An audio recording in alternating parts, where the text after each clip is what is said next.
on YouTube, going live now. Right. So Yes, it has a 1 minute delay, I think, yeah, on the screen.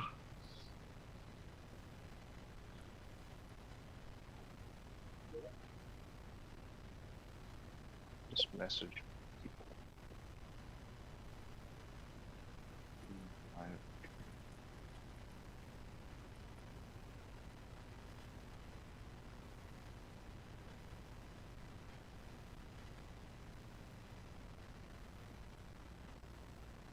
Yes, we are.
Okay, just everyone will be able to hear? Yep.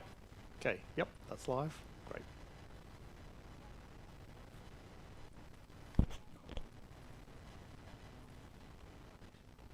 Just testing.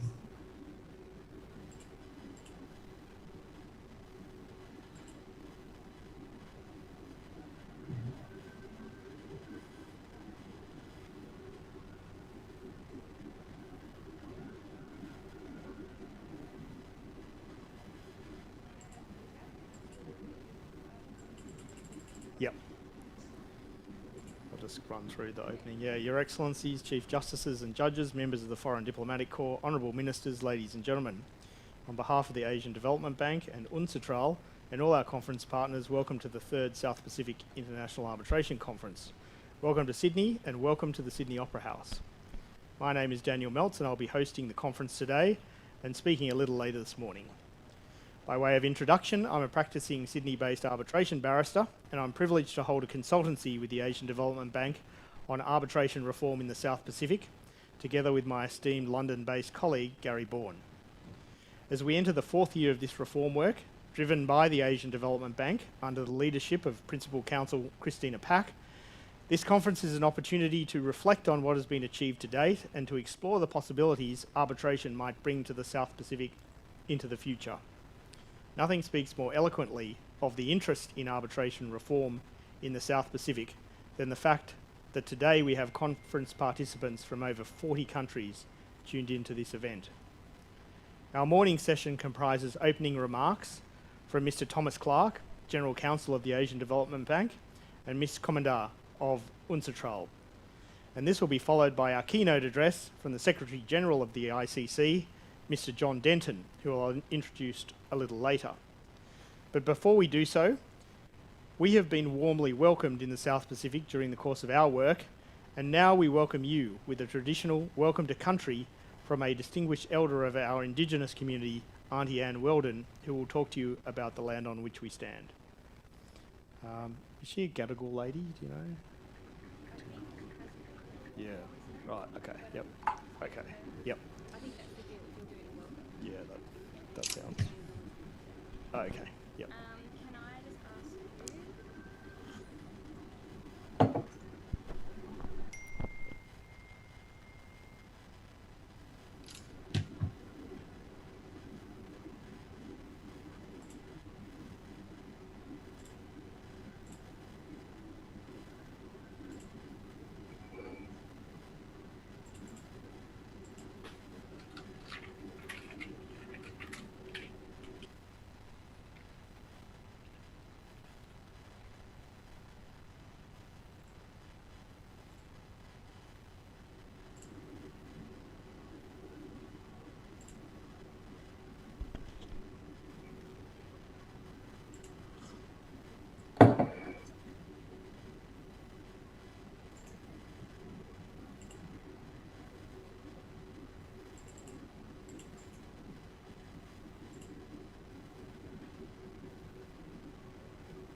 Hey, Angelo, it's Brendan. That's Brandon. Hey, we need a setting turned on. If you go to participants and you select on, we need this done for both Sydney Opera House 1 and Opera House 2. And it's the drop down that says allow multiple pins. Okay. Allow multiple pin for both those accounts. Allow multiple pins. Don't have that. Not me. Chico, following that. Yes, but I'm not a co-host right now. Okay. All right. Vlad.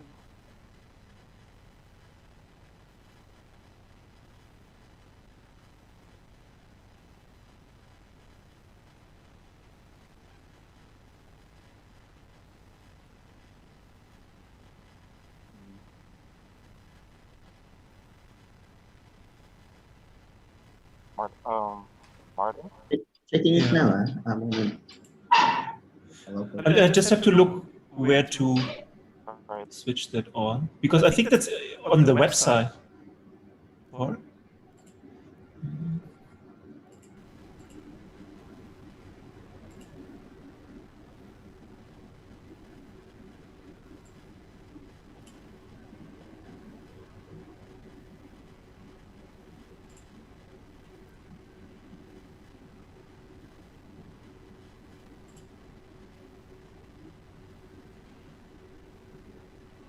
Yeah, I don't see the setting here on my end in the Zoom app.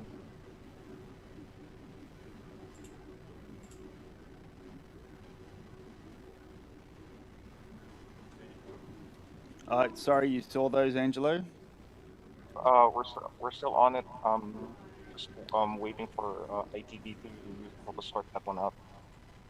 Okay, we just Googled it and it says that it's you hover over the participant and in that drop-down box it should say allow multiple pin.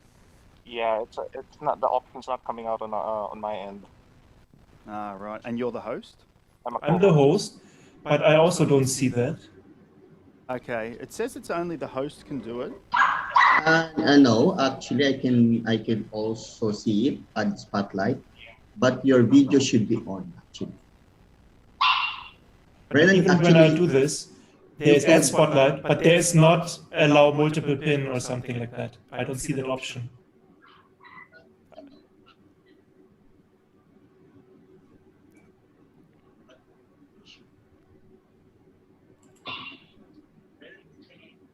just like that.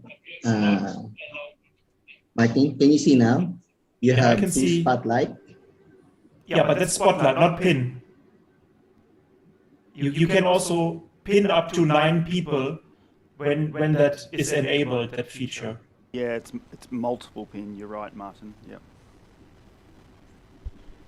But I'm not sure right now. I don't see how to enable it here. So I'm not sure if this should be first enabled on the Zoom account in the browser. We were I'm not doing sure. it yesterday. It was working like last night when we did the test. So, because you've got to give permission just to individual computers.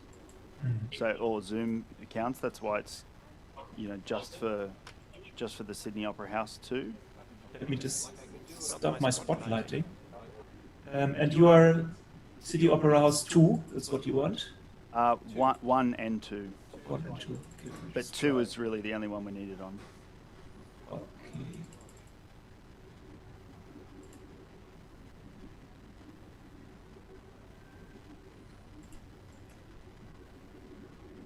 Oh.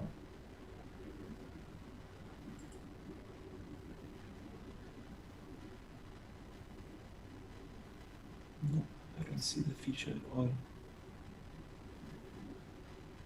Pin. Rename.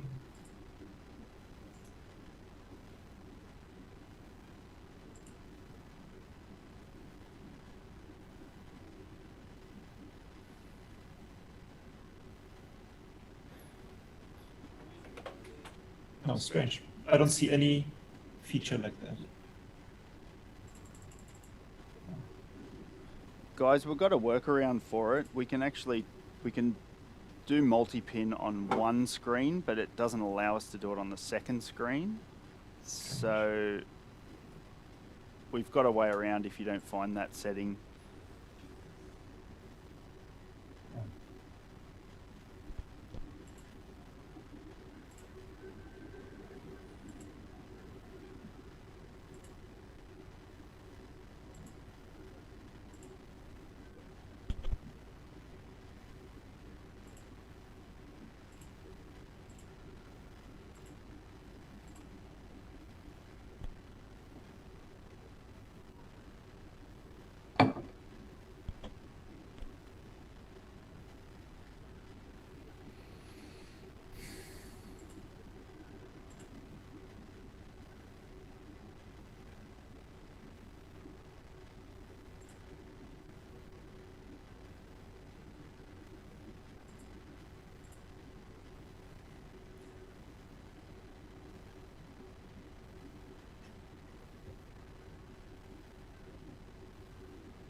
Two.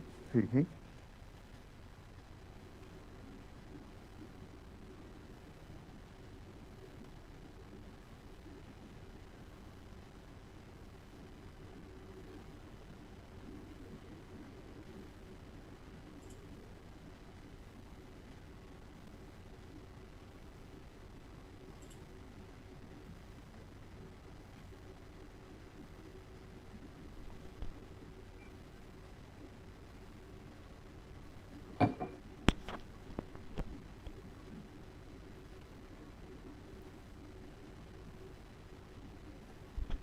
Yeah, sorry, Brandon. I don't find any allow multiple pin button or setting. I don't know why it's not there. That's okay. We've got a workaround for it, Martin. Thanks for looking.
Hey, Martin, are you there?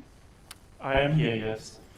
Hey, we've got Daniel the MC jumping up and down in between each session. I think rather than you spotlighting our video, regardless, rather than you spotlighting our video, do you want to just leave us, tell me whether you think this is a good idea or a bad idea, leave us unmuted so that when somebody starts talking on stage, Zoom will obviously put us on screen automatically? Well, we would just lose this, how do you say that? The backdrop with the sponsors and so on. Lose the backdrop. Oh, Because yeah. I would just get it, Ah, the clean yeah. feed from you. Yeah, yeah. I'm just worried that you're not really going to know. Sorry, hang on a sec.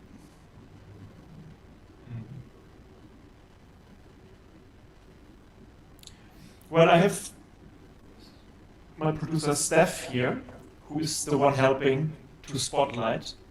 So we are two to look out for whoever is coming in. So it should be actually fairly easy to do. Okay, cool. So just always leave us unmuted though. So if you Yes, hear us, definitely. yeah, if you hear us start talking, because I just imagining the MC is going to be jumping up and down quite a bit, and yeah, you'll have to be on the ball to catch that each time. But at least if you can leave the audio open, you'll hear him, and then you'll know to spotlight us. Yeah.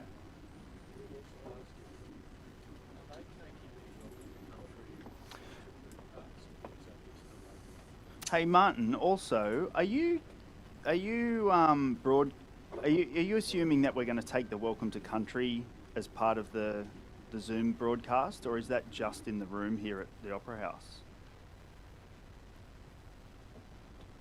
That's a good question. Because on our But run as sheet- far as I know, it's part of the program. Yes, it says in the run sheet it starts at 9:20, but the meeting doesn't start till 9:30, right? we'll include the welcome to country in the broadcast. Okay, so should we start the meeting at 9:20, or should we start the Welcome to Country at 9:30 when you open the meeting? Welcome to country starts at 9:20, so we'll start at 9:20. Okay. Tell him it might be because Daniel's going to do his just house briefing at 9:15, not the podcast. Yeah. We think Welcome to Country is only going to be 2 to 3 minutes, Yeah. so we might start a bit. We might put Daniel in at 9:20 to introduce Welcome to Country. Yeah. She'll go for 3 minutes or so. So that may be like 9:25. Welcome to Country. Okay. Angelo Yeah, and Martin, when are you going to admit everybody? We'll start admitting people by around 9. Yeah, okay. So it's fine if we start at 9:20. Yeah. It might be a bit later than what I'm saying. But yeah, if it'll probably be about 9:25 that we'll get Daniel onto stage, Okay. and he will introduce the Welcome to Country. Okay, that works.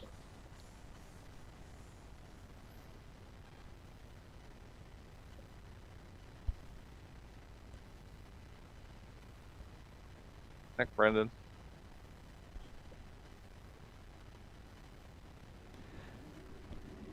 And then Angelo, just to reconfirm, Yeah. the Thomas Clark does not have a PowerPoint, correct? No, he doesn't. Okay, all right. Thanks. Hi, Martin. Yes. I could see now the allowed to multi-team. If you could check to Ria, if you right click to her account, you could see the multiple pin and Miss Emmy. But on us, maybe we are in co-host. It's not. Yes, yes. I Sir see that Vlad. allow to multiple pin now as well. Yes, Sir Vlad, I think host and co-host by default can multi-pin. Okay. I think Opera House is using dual monitors.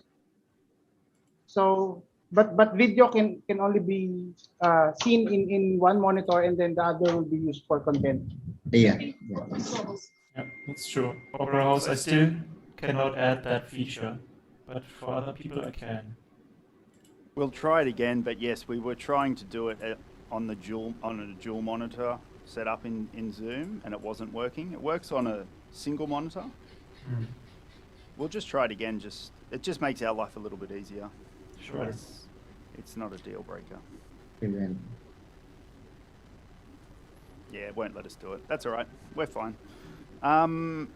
So just to confirm, you're driving all the PowerPoints from your end, Martin, right? Because No. by the run sheet, we don't have any PowerPoints in the room at all.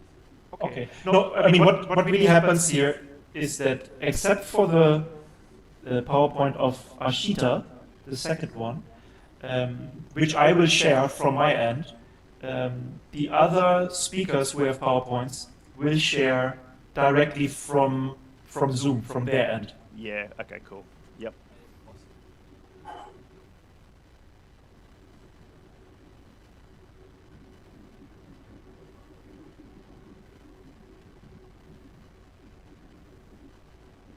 Hey, warning.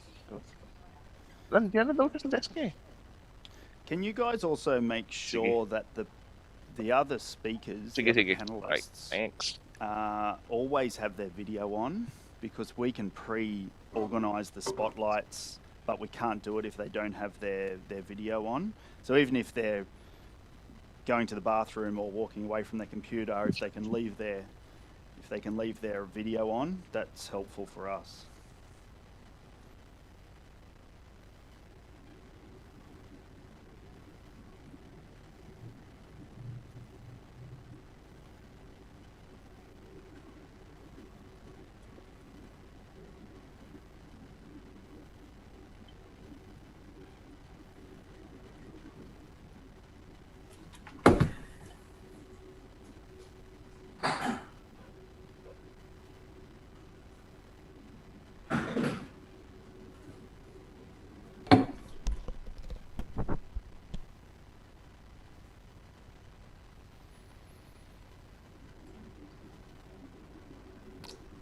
Do we actually have a house rule slide? No, not yet, but we can make one. Because I think it would be good All if right. we could flash it so that everybody really gets the message, even though Daniel will mention them. Okay. Hold on.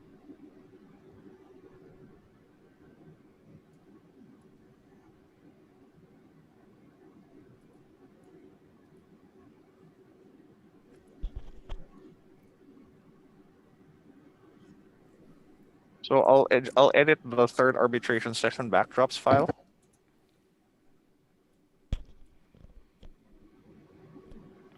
The third arbitration. Sorry. Oh, sorry. The one. Also the main. So Sorry. right. Ria changed it. So hold on. File names. I'm still looking at the versions on my machine.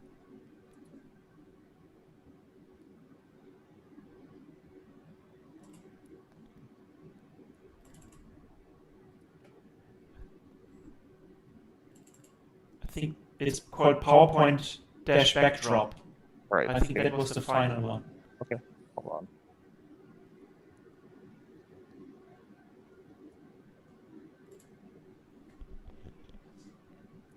on. No, the PowerPoint dash backdrop is the one with the login details. Ah, okay. So,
Hey, hey, hey, hey! Wow, thank you.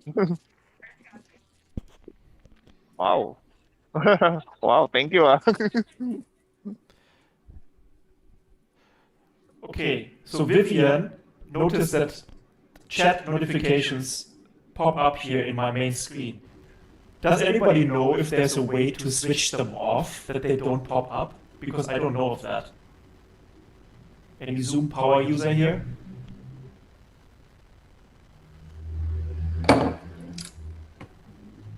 It's because Martin, you choose share desktop, right? No.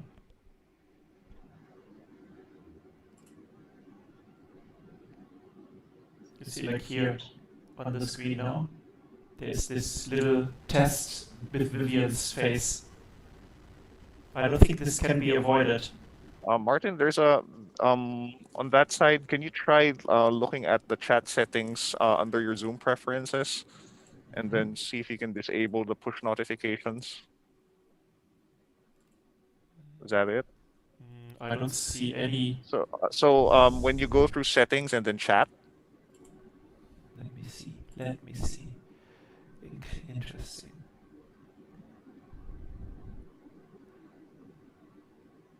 Push notification. Nothing. Thank you. I learned something new. hey, Thank you.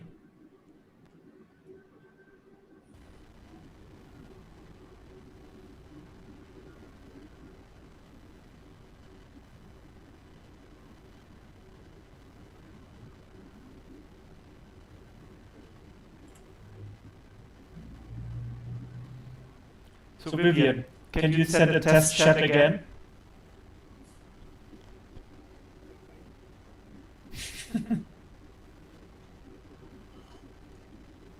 They're still popping up.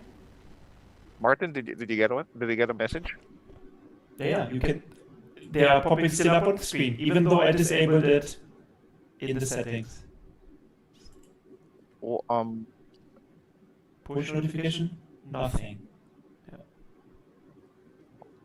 Martin, can I call you on Viber and can you show me what can I see what's going on your screen using the video call? Sure. Yeah. Okay. I think let's not just send any messages to Martin on Zoom. But I don't know what happens Okay. if you just send it to everybody. So if I don't see those, then that's fine. Okay. Everyone If I only see the ones that are addressed to me. But right now I set it push notifications to nothing. So I should not even receive those. Okay. Yeah, I see it. I see it. There's that testing note. Yeah. Coming up. Okay. So in that case, strange.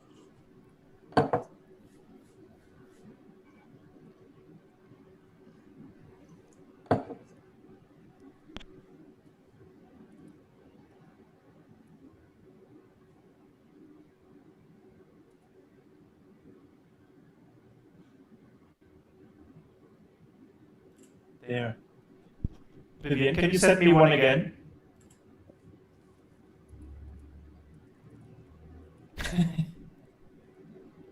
Wait, let me try this. Yep, still at it. Hold on. There should be a way around that.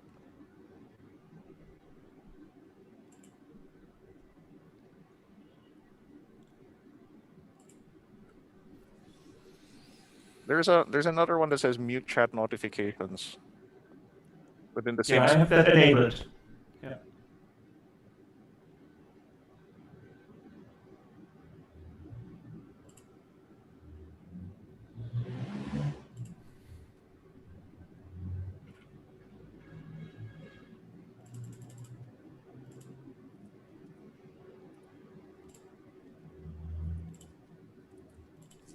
Okay, what about now?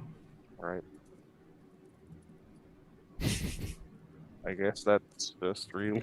Because I also was never able to really switch it off before, but I mean, it should actually not show.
and then Angelo. Yeah. Can we just quickly, maybe one time, try the Ashita part, so that maybe from this one, you spotlight maybe Steph, Okay. and I will then share at the same time my screen, Okay. so that we are somehow in sync. Okay. Steph could enable her video. Yeah, Steph, please show yourself. Morning. Okay, so then, ladies and gentlemen, please welcome Miss Ashita. Hi, Steph. Morning. Morning. There's my presentation. Oh, but right now, did you spotlight her? Did you replace spotlight? Or what did you? Oh, because right now I replaced the see. spotlight. Because in my view on my other computer, I still see the Opera House 1. Okay. I see on my view it already changed, so it's the presentation and Steph. Mine also, sir. It's me and the presentation. Okay. So I'll remove the spotlight from her. Maybe Annie, sorry. Because on my other computer I pinned this one. Never mind. Yeah. All right, Okay. So it works. Great. Okay. And then stop sharing and remove the pin. And I have to go back. All right. Okay. Oh, it's almost 6 o'clock. Oh,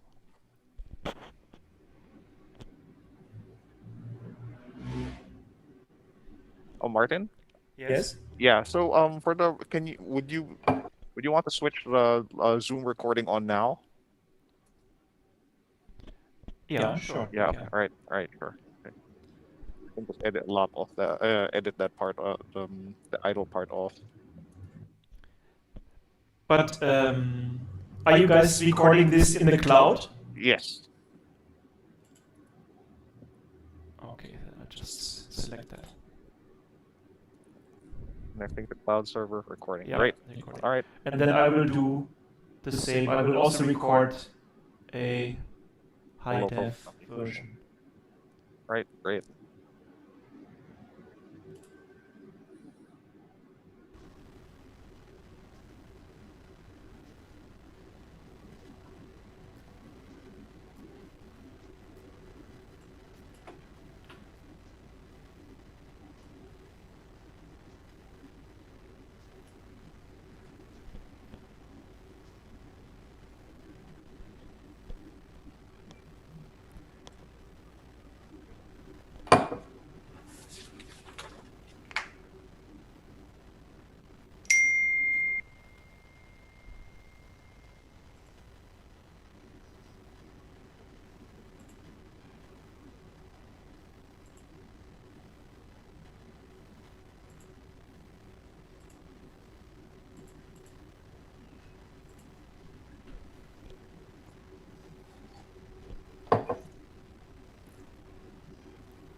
Well, I hope the music is okay. I just selected some generic thing.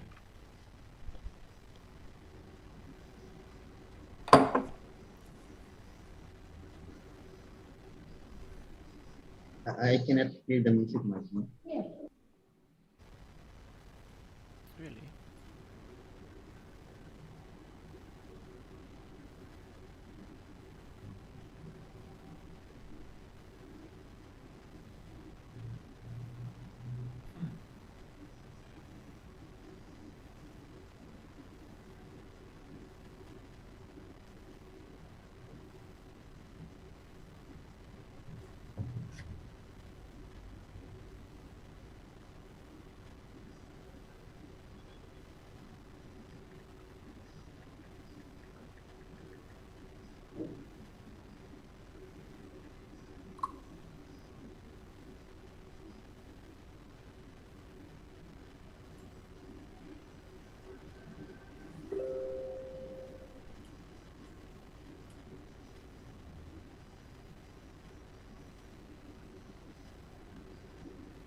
Are you letting people in already? Can I just quickly check the video?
Angelo? Yeah, An- yes, Ems. Angelo, ikaw Yes. yung sumagot kay, kay Brownin, yung Oh, assistant. A siya, A. Asia. Babawiin Okay. ko. A, babawiin ko. Okay. Sige, sige. Bawiin ko. Okay, sige. Sabihin mo na sa kanya. Thanks, Ems.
Martin?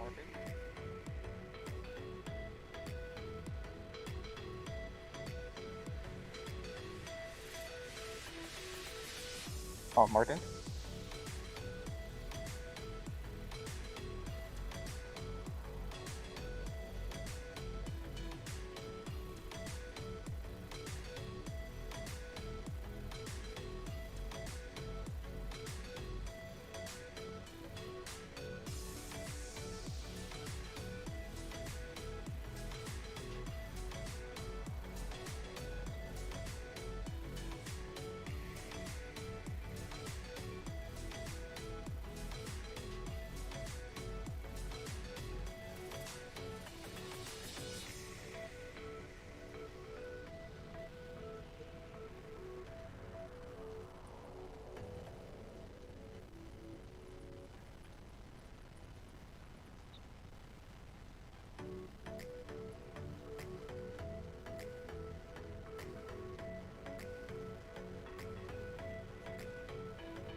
Your Excellencies, Chief Justices, Honourable Judges, members of the Foreign Diplomatic Corps, Honourable Ministers, ladies and gentlemen.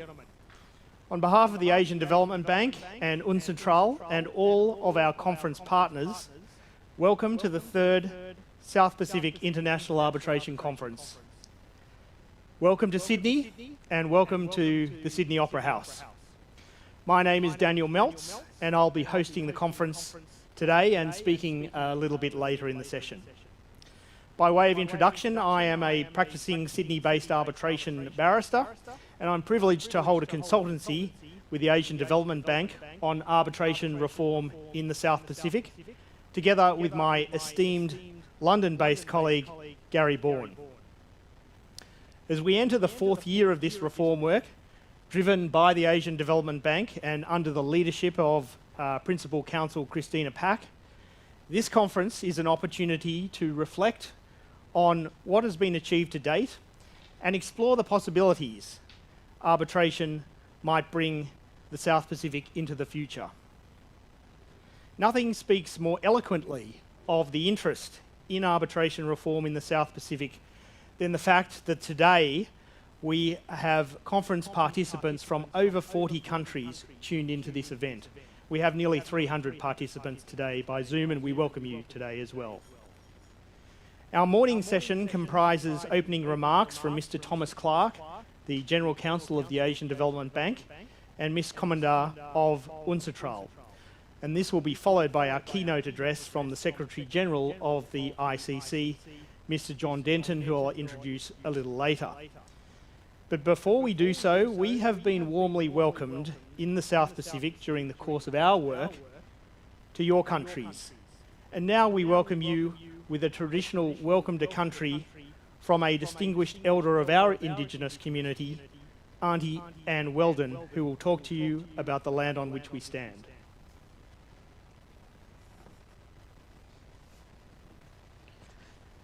Thank you very much, and good morning, or not too sure of the time in other parts of the world, but it certainly is a glorious day. Well, not too glorious, but we're in the most incredible spot here in Sydney, one of the best in Australia. Today I stand before you on the land of the mighty Eora Nation, and I am a Wiradjuri Koori Balan. Wiradjuri is one of the mighty Aboriginal nations here, actually in New South Wales, and Balang is woman in my language, and Koori, of course, is Aboriginal. It is with the permission of Metropolitan Local Aboriginal Land Council, who is the cultural authority and custodian under the New South Wales Land Rights Act, of the land that I stand before you on and join you here this morning at your conference. And this morning I bring you a message of respect and of caring. And it is important to acknowledge this country's rich, first and original story. So I would like to pay my respects to all elders, past, present and emerging, from all of our Aboriginal and non-Aboriginal people and nations from around the South Pacific, and express my gratitude for the sacrifices that have been made by our elders to create a better quality of life for all peoples in our country and indeed their countries. It is a humble privilege for me to provide a welcome to country. For me it is a profound honour and a luxury of time. Time that has been given by you and time that has been given by many warriors that started the traditions for everyone. And a welcome isn't just words, it's a reflection of where we are. Not this modern day structure, but the continuous link of life, lesson, purpose and nurturing supplies. And the boundaries of traditional owners are not defined by the hand and a pen, but through the natural landscape of our incredible country here in Australia. For the Eora Nation country spans from the Hawkesbury River to the north, the Nepean to the west and the Georges River to the south. So on behalf of Metropolitan Local Aboriginal Land Council and members, I welcome everyone to the land of the Gadigal people and the Eora Nation. For the Gadigal people, whose spirits and ancestors will always remain within their land, our Mother Earth.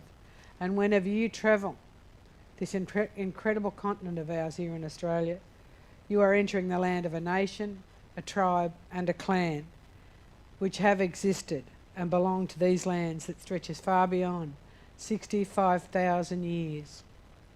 First Nations of this land, we are the most diverse, unique and sustainable people on the planet.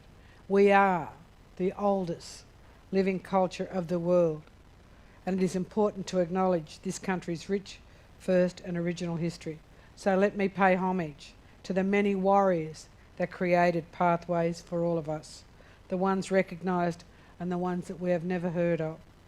And our journey and milestones will only be realised if we can see, if we can feel, and if we can be a positive difference put into real action. And we must commit to making our world, our society inclusive, breaking through barriers, not creating them. For all of us together can bring about changes, starting with the multiple generations and healing of past generations, and by declaring what should not have taken place to our present day generations, giving them hope. For our creators have shown a way to creating a better future for the next generations, for everyone in our country. But sadly, the lessons have been learnt at our expense, and our devastation should and must be acknowledged. But to listen, learn, and to come together to heal and prevent heartaches from ever happening again. So as you connect, learn, and share today, tomorrow, and beyond, don't live regretting what should have been done, but create the legacy of what must be done. For our future is only as good as our history, and we need to reflect upon the footsteps that we are leaving to know where we are heading and to shaping a world that we can all be very, very proud of. And the truth needs to be told, but it must be heard if we are all to walk together. So join me by learning from the ancient and living teachings of these land's first people, and you can all draw upon my people's spirit as we continue on our journey together. For we believe that our ancestors walk beside us, guiding us and light our way, and we ask that you walk beside us. Please do not walk ahead of us, and allow my people, Aboriginal Australia, to certainly share the wealth and prosperity that our country has to offer. I also take this opportunity to thank the third South Pacific International Arbitration Conference organised for inviting me, and more importantly Metropolitan Local Aboriginal Land Council, to conduct the welcome at your incredible event. I wish you every success, and no doubt you'll certainly come up with some brilliant proposals and, you know, ensure that our country certainly prosper. So once again, welcome to the land of the Eora Nation and Gadigal people. And I thank you, you know, for all of you incredible people that are not here in the room, but, you know, in the South Pacific. Thank you very much. I'm very humbled to have had the opportunity. Thank you.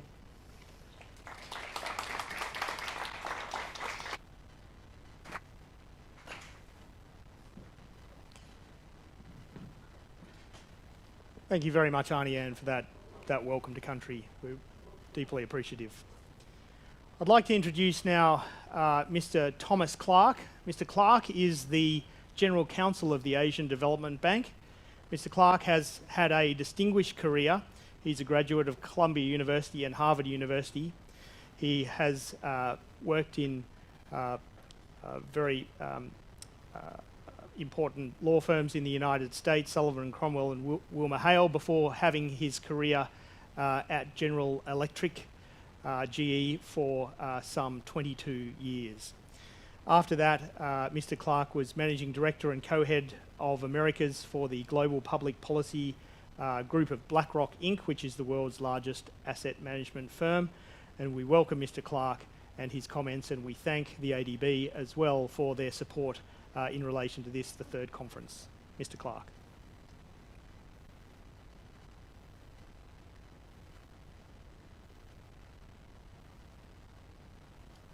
Thank you very much. Good morning, honorable ministers, honorable members of the judiciary, dignitaries, distinguished guests, ladies and gentlemen. Mabuhay. Good morning from Manila. My name is Thomas Clark, the General Counsel of the Asian Development Bank. Thank you very much for that kind introduction. I'm delighted to be here with all of you, gathered at the Sydney Opera House and via Zoom from over 30 locations from around the region and beyond. ADB is honored to be partnering with the Australian government, the United Nations Commission on International Trade Law, or UNCITRAL, the International Chamber of Commerce, the Australian Centre for International Commercial Arbitration, and the Singapore International Arbitration Centre to bring all of you together for this third South Pacific International Arbitration Conference. Indeed, this is truly a remarkable, important gathering of key government officials, policymakers, judges, lawyers, private sector and development partners, and indeed, all of the world's foremost experts on international arbitration to engage in a dialogue to help lift barriers to foreign direct investment and regional and international trade in the South Pacific region and Timor-Leste. As Pacific developing member countries and Timor-Leste chart a course toward a post-pandemic recovery, efforts to increase foreign direct investment and cross-border trade and improve the overall business climate for private sector development have become even more critical. Now, since 1966, the ADB has been committed to the South Pacific region and Timor-Leste, and the region comprises, indeed, almost 1/3 of ADB's developing member countries. ADB has more than 64 ongoing projects, finance sovereign projects across our Pacific developing member countries, with financing exceeding $2.9 billion US. This is more than a 6-fold increase over the $448 million portfolio that we had just as recently as 2005. I'm also pleased to note that ADB is now the Pacific's largest single source of renewable energy financing. And in Timor-Leste, ADB has more than 70 ongoing projects with financing exceeding $430 million. And moreover, to assist ADB member countries and to help them respond to the COVID-19 pandemic, ADB has provided numerous, indeed many very significant support, including the immediate grant support to purchase much needed PPEs, medical supplies, and quarantine facilities, budget support to finance crisis-related fiscal matters, and policy-based support to strengthen macroeconomic resilience, along with contingent disaster financing funds and active management and engagement with the private sector, including reaching out to financial institutions and companies such as agribusiness, infrastructure companies to discuss COVID-19 impacts and requirements for potential ADB financing. And as mentioned, private sector investment is really critical for economic growth and job creation. We all know the importance of the private sector and the importance of mobilizing and crowding in private capital. And in this regard, I note that ADB is working to improve the business environment, including ways to attract more foreign direct investment and cross-border trade, which has become even more vital with COVID-19 recovery efforts. For example, this work is supported by ADB's Private Sector Development Initiative, or PSDI, a regional technical assistance program undertaken in partnership with the Government of Australia and the Government New Zealand. Since 2007, PSID has been working to reduce constraints to doing business and to promote private sector growth in the Pacific region, such as helping to streamline business registration processes, enable movable assets financing, and to promote entrepreneurship and foreign direct investment.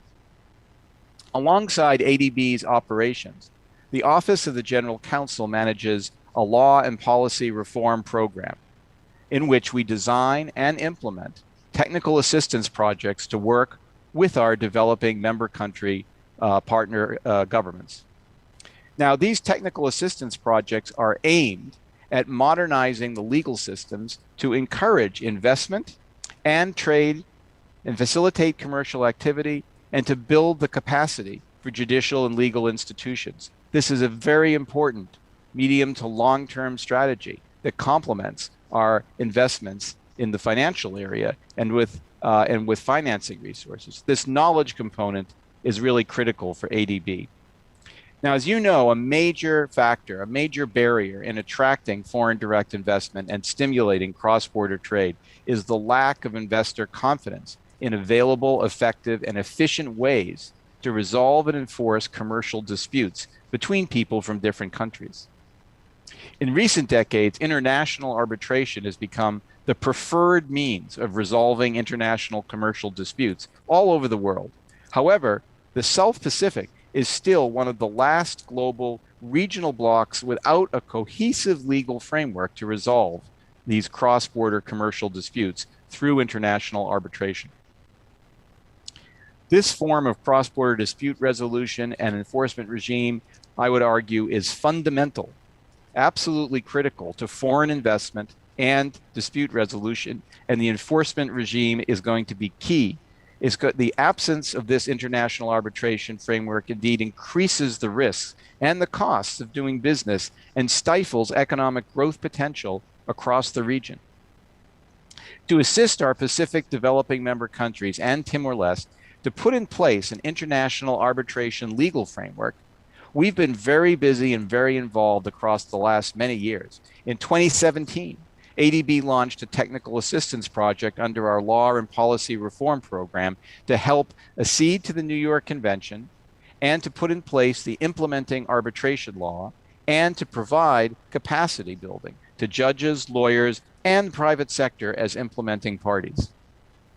Since 2017, there have been many positive developments, starting with Fiji's enactment of the International Arbitration Act in September of 2017, followed by a accession to the New York Convention by Papua New Guinea in July of 2019, a accession to the New York Convention by Palau in March 2020, a accession to the New York Convention by Tonga in June of 2020, and the enactment of Tonga's International Arbitration Act just this February of 2021. So as you can see, this is a path that we are continuing to follow and walk side by side along our partners among our developing member countries and Timor-Leste in the region.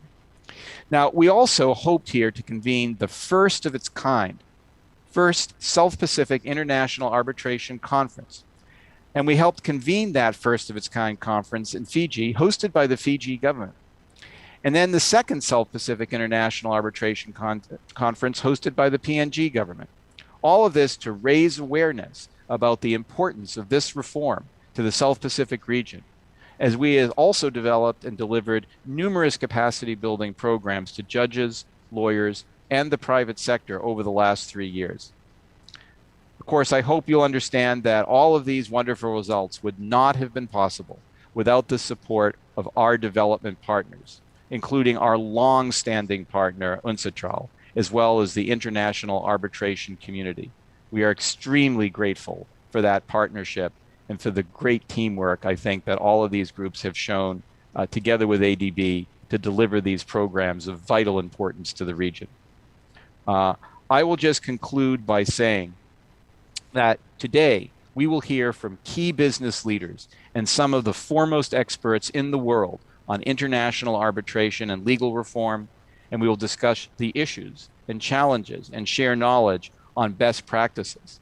I'm very grateful also to our own Christina Pak, heading up our Law and Policy Reform Office, and to all of the many people who have contributed to this program. Let's please use this incredible opportunity to work together towards a common objective that can produce substantial benefits to the people and the countries of this region. On behalf of the Asian Development Bank, I would like to thank all of you for coming to this conference and for your strong commitment to this region. I wish you a tremendous and very successful conference. Thank you very much.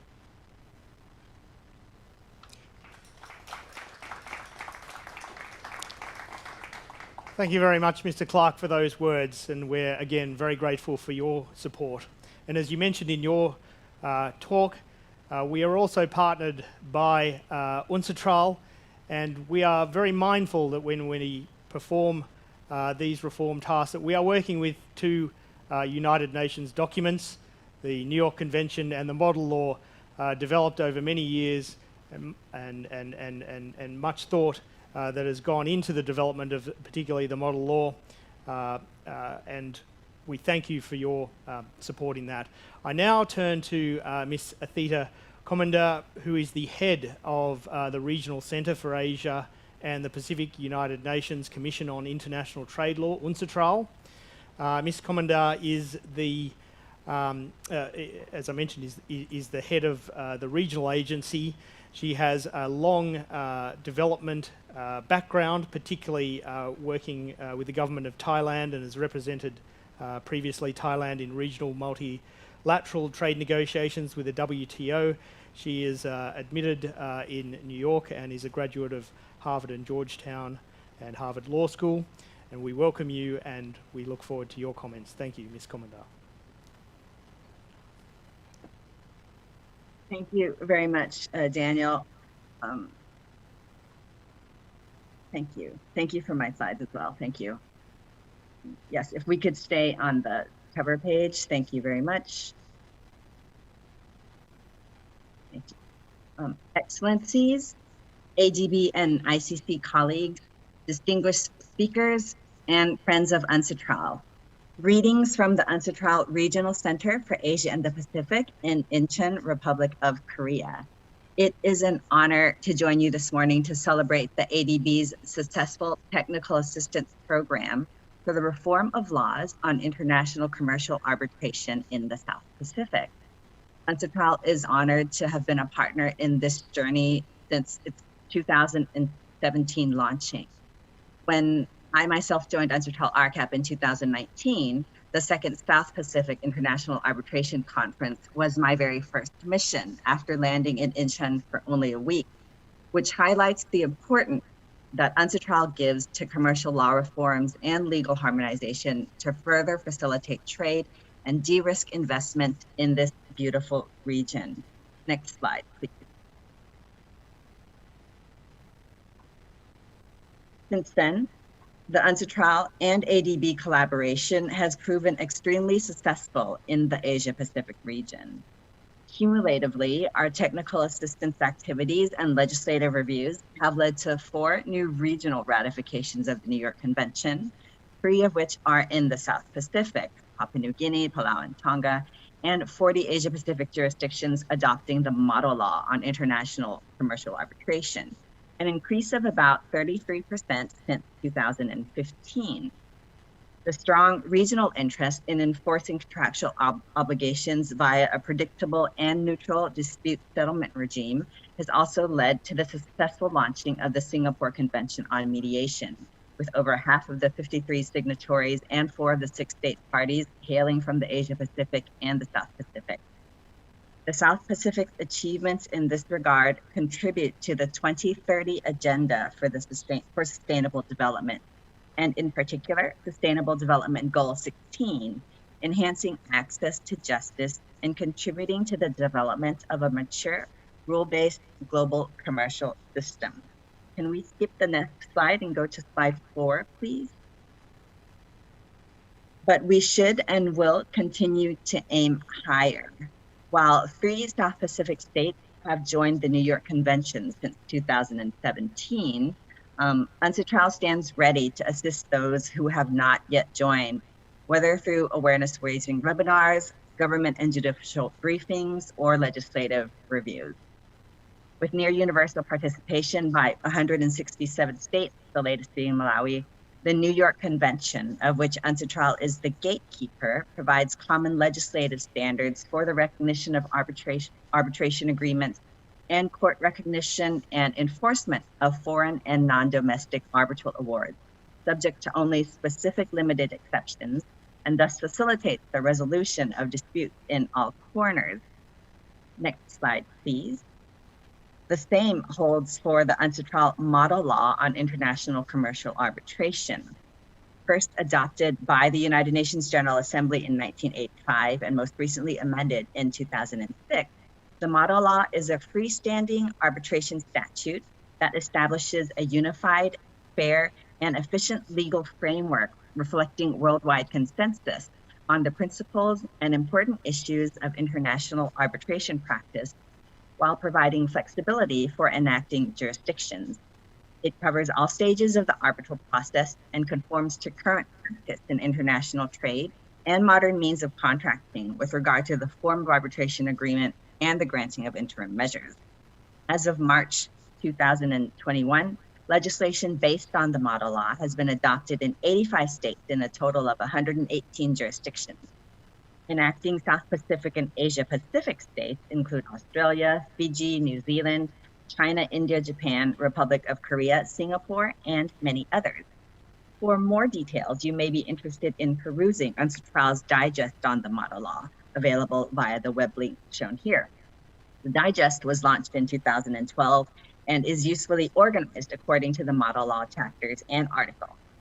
It provides a summary of case law for each article, highlighting common views and reporting any divergent approach, and includes 725 cases from 37 states all over the world. The Secretariat is also working on a new version of the digest, so please check back on our website.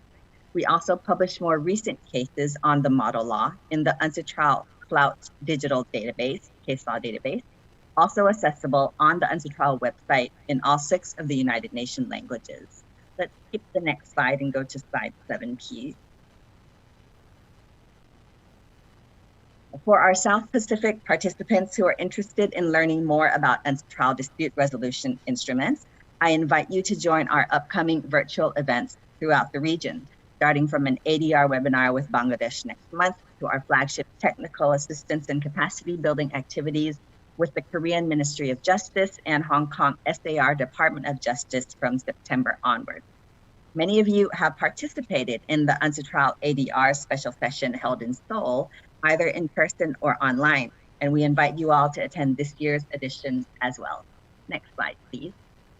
For our academic colleagues in the South Pacific, UNCITRAL RCAP invites you to co-host an event under the UNCITRAL Asia Pacific Day flagship academic series.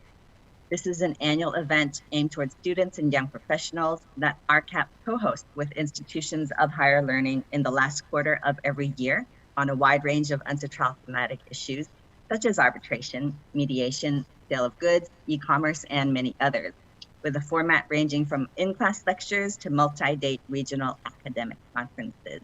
Can we skip to the last slide, please? Finally, UNCITRAL RCAP invites those of you interested in learning more about UNCITRAL or co-hosting an activity with UNCITRAL RCAP to reach out to us anytime via email, noted there, and to subscribe to our mailing list via the QR code seen there. Thank you again to the ADB for giving me the honor of delivering these co-opening remarks on behalf of UNCITRAL, and I wish the conference every success. Thank you very much.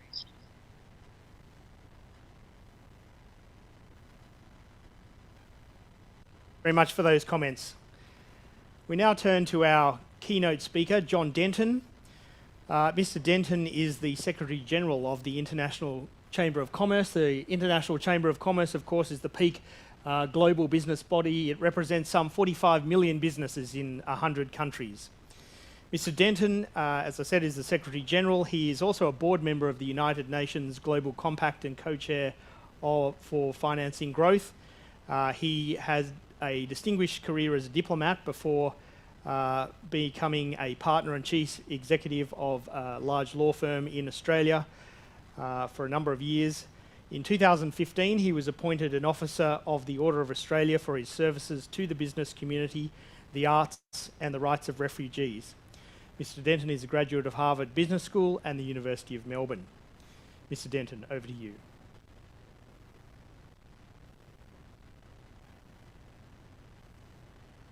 Hola, I'm speaking to you from Madrid, and I'm deeply sorry that I can't be live and in person in the South Pacific, from which I come, and I often think about my engagement with the South Pacific and how formative it has been in my life, and how much I've always enjoyed the company of my friends from South Pacific. So I'm sad in a way that I can't be with you.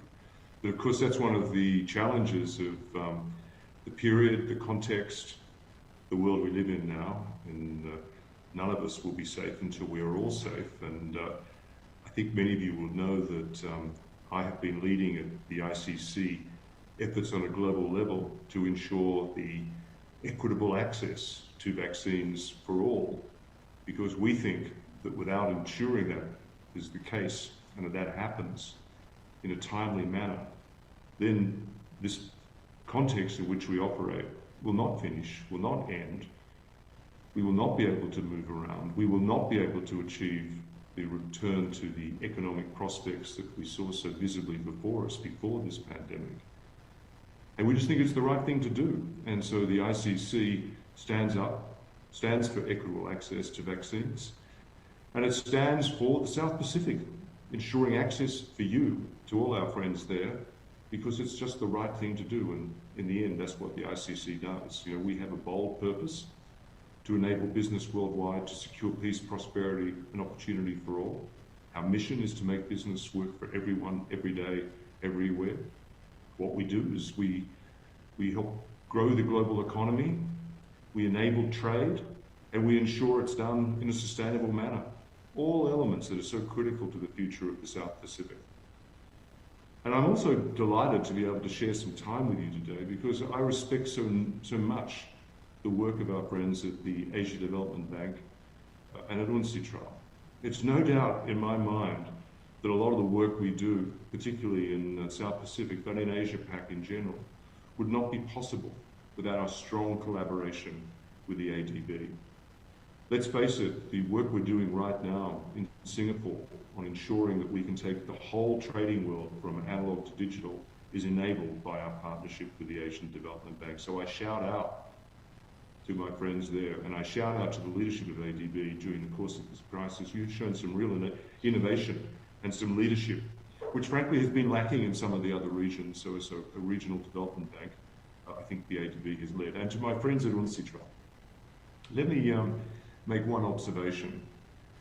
You have done the hard yards on putting together what we call the model laws to ensure that we can actually recognize legally a lot of the electronic transfer or documentations that we have before us.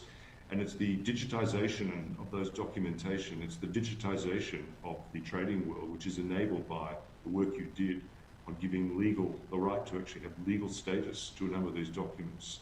You made that so critical. You made it actually easy to do. The tragedy is that it took the crisis for us to be able to get the attention of world leaders to actually adopt those model laws. But we could not have even had that opportunity if you had not done that work. So I shout out to you and I thank you for the work you've done. And I hope you also find the partnership with the ICC as we seek to take your pure work and apply it on a global basis through our Digital Standards Initiative in Singapore. Something that you can also rightly say is a positive consequence of working with us. But importantly, positive consequence of the ICC, the Asia Development Bank, and UNCITRAL, understanding the challenging context we're in and doing something about it, which can actually help restore global economic growth by doing the pieces of work that are so critical to get that moving to digitization, moving to the recognition of electronic documentation, giving them legal force, and frankly helping the real economy, which is what we all do, and that's something that I'm extremely proud of. When I said what we do before, I talked about growing the global economy. I talked about enabling global trade and ensuring it's done sustainably. I think it's really important when you think about what we do, we should also think about how we do it. And one of the ways we do that is through respect for the law, the rule of law. It's a critical element in that. And we not only talk about how we do it by having a world-leading arbitral body such as the ICC Courts of Arbitration and the whole dispute resolution team, but we also do it by ensuring that that the court, the dispute resolution team operates in an effective way. So what we do, how we do it, and what enables us. What enables us when it comes to issues to do with making certain the world-class international arbitration practice operates. We actually need to ensure that operates on a global basis. We're world class, and that's the truth. And I'm proud to say, and I know, of course I would say it, that the ICC Courts of Arbitration and the ICC dispute resolution processes are the number one, are the leading global private international dispute resolution body. And it's our independence and our commitment to doing things globally that's so important. And so ensuring that we are available, that we have a reach, not just in the north, but in the south, not just in the northern hemisphere, in the southern hemisphere, but also in the South Pacific is important to us as well. So it's really a great pleasure to be with you here. Pursuing a global framework for international arbitration was one of the ICC's actual earliest innovations to promote trade and investment, to enable trade and investment. That's what we do.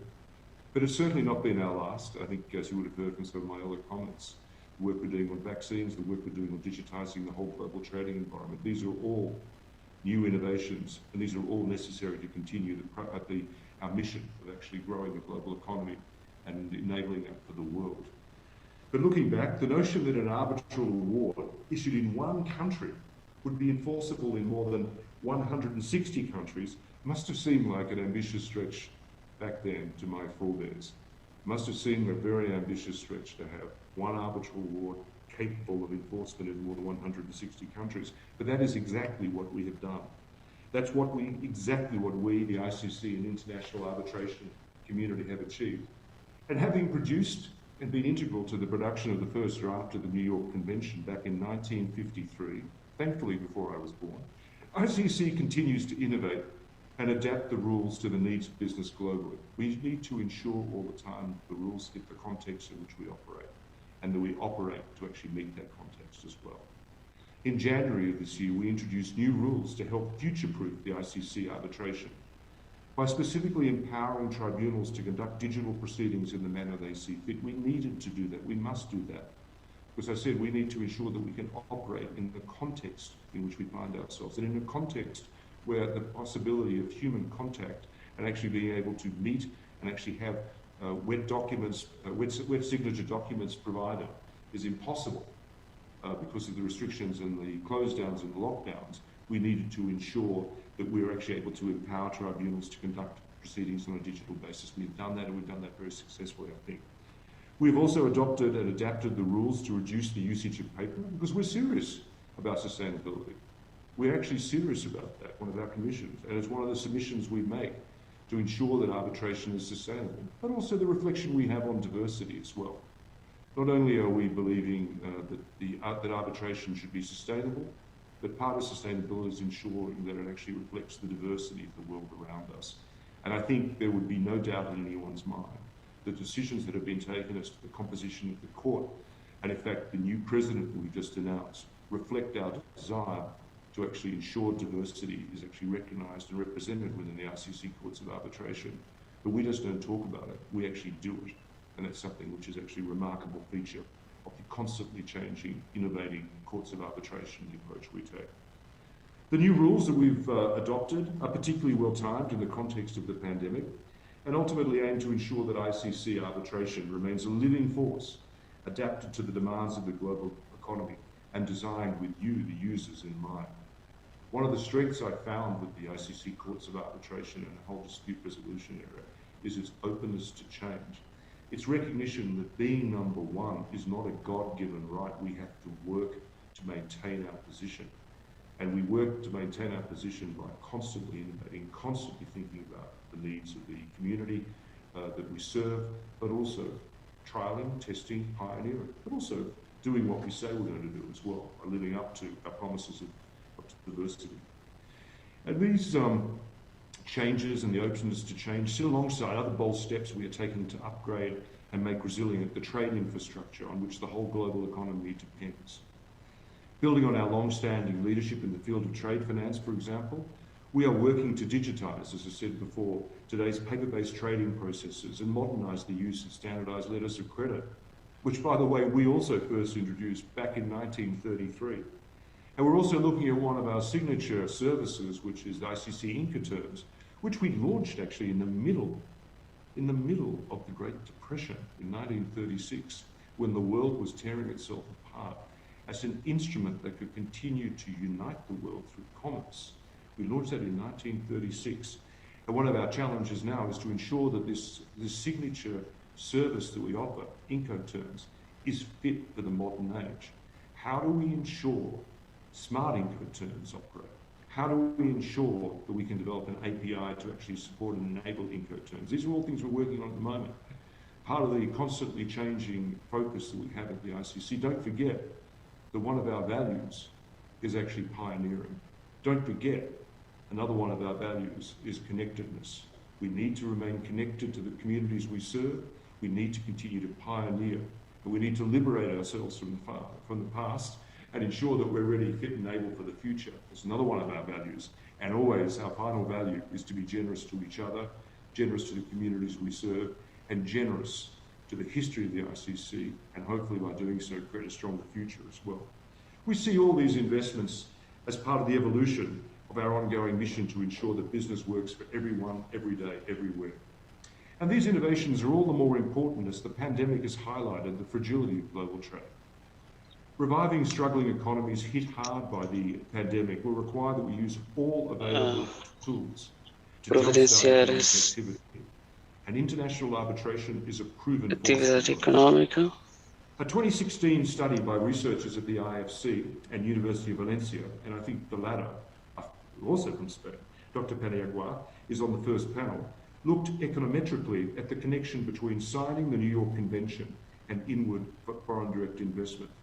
And that study showed that the impact was positive and significant. In fact, foreign direct investment rose 5-fold in the years after countries joined the convention. Embedding international arbitration into national legal frameworks then sends a strong signal that businesses can rely on effective dispute resolution to support their investment. Just as property rights are a pillar of a modern economy, de-risking investment requires that companies have confidence in a stable and efficient business environment. A study recently conducted by the Commonwealth Secretariat found that SMEs, we are in the end the voice of the real economy. We want to make certain that SMEs continue to flourish. And SMEs, of course, particularly in the Pacific, account for over 90% of economic activity. And actually, on a global basis, account for a similar amount in terms of global trading sector. But these SMEs are hesitant to invest abroad. Why? Due to uncertainty about the legal systems that operate in other economies in other countries. So effective dispute resolution helps to address these basic concerns harbored by businesses large and small operating across borders. As more and more countries are joining the New York Convention in the South Pacific, we're so pleased that the recent signatories include Fiji and Papua New Guinea, but also Timor-Leste. Welcome on board, Timor-Leste. And I know in signing, one of the signals that you sent and the statement you made upon signature was that you knew this would be a signal to the global business community that East Timor, the Timor-Leste is open for business, open for foreign direct investment. But we know that several South Pacific islands are yet to do so. So come on, if you need any support or help from us to argue the case with your respective governments, practitioners from those South Pacific island countries, please let us know, and we're happy to arm you with the advocacy tools required. The reality is that countries considering adopting the New York Convention can take comfort that while globally applied, arbitration is also the most local method of dispute resolution. One of the myths about arbitration is that it's for someone else. The fact of the matter is arbitration, the way we apply it through the ICC rules and the approaches we take, means it's for you. Global influence, regional significance, and local impact. That's what we do at the ICC and everything we actually create there. But when it comes to arbitration, we need to ensure, and we do ensure, that it's locally relevant as well. Whilst arbitration is a global framework, it's also tailored to be relevant at the local level and have an impact there. Where a small firm expanding operations can have the same swift recourse to justice as a larger firm leveraging a global footprint. In fact, one of the pillars that we're working on at the moment with our Save Our SME campaign is how do we ensure rapid and effective access to dispute resolution for SMEs at a low cost. We think it's critical to get the real economy moving. And so ICC's rules enable this in dispute resolution by firstly administering a proceeding in the language in which the users desire to conduct it. Secondly, by ensuring the tribunal rules are based on the legal system chosen by the parties. And thirdly, by guaranteeing that the procedures governing the actual process will be the ones that the parties have agreed to. Global influence, regional relevance, and local impact. It's the opportunity that's provided by utilising and understanding the way the ICC courts of arbitration and dispute resolution operate. But it's also critical to understand that interlinking with the New York Convention, the importance of actually signing up to it, but also understanding the benefits that can actually accrue to economies. So when we talk about the challenges that this conference will be focusing on, we do think part of the future lies in actually effective recourse to dispute resolution. And we at the ICC stand ready, willing and able to ensure that what we do in delivering this world-class service is relevant, tailored and effective for you. Please never hesitate to ask for our help. Never hesitate to ask for our support if there's issues you need to actually argue with your government or with other regulatory bodies in order to ensure that you can apply fully the benefits of actually having access to justice through arbitration available. Thank you for your time. Again, I'm sorry I can't be with you. Enjoy the rest of the conference, and I look forward to the moment when we can all be together again. Thank you.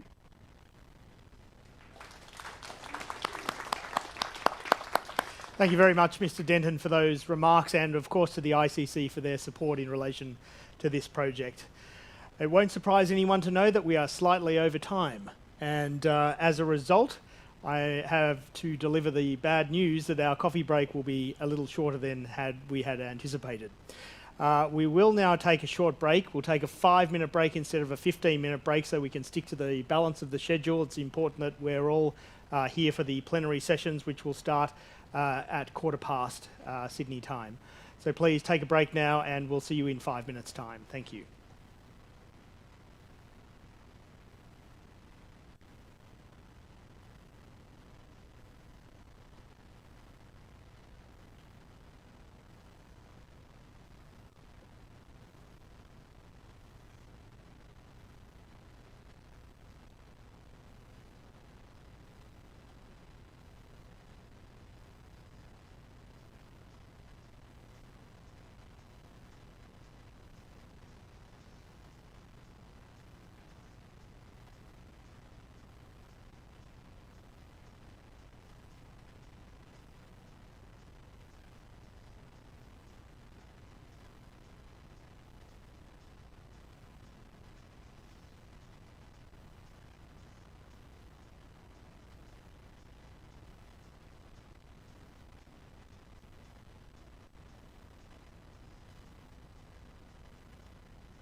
Ladies and gentlemen, welcome back to the beginning of the plenary sessions. Can I ask everyone here live in the Sydney Opera House to resume your seats? I'm afraid I have had to be rigorous with the 5-minute coffee break, so please bring your coffees back to the table.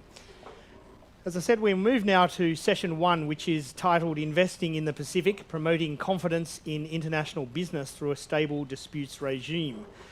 This is a roundtable with the international business and development community.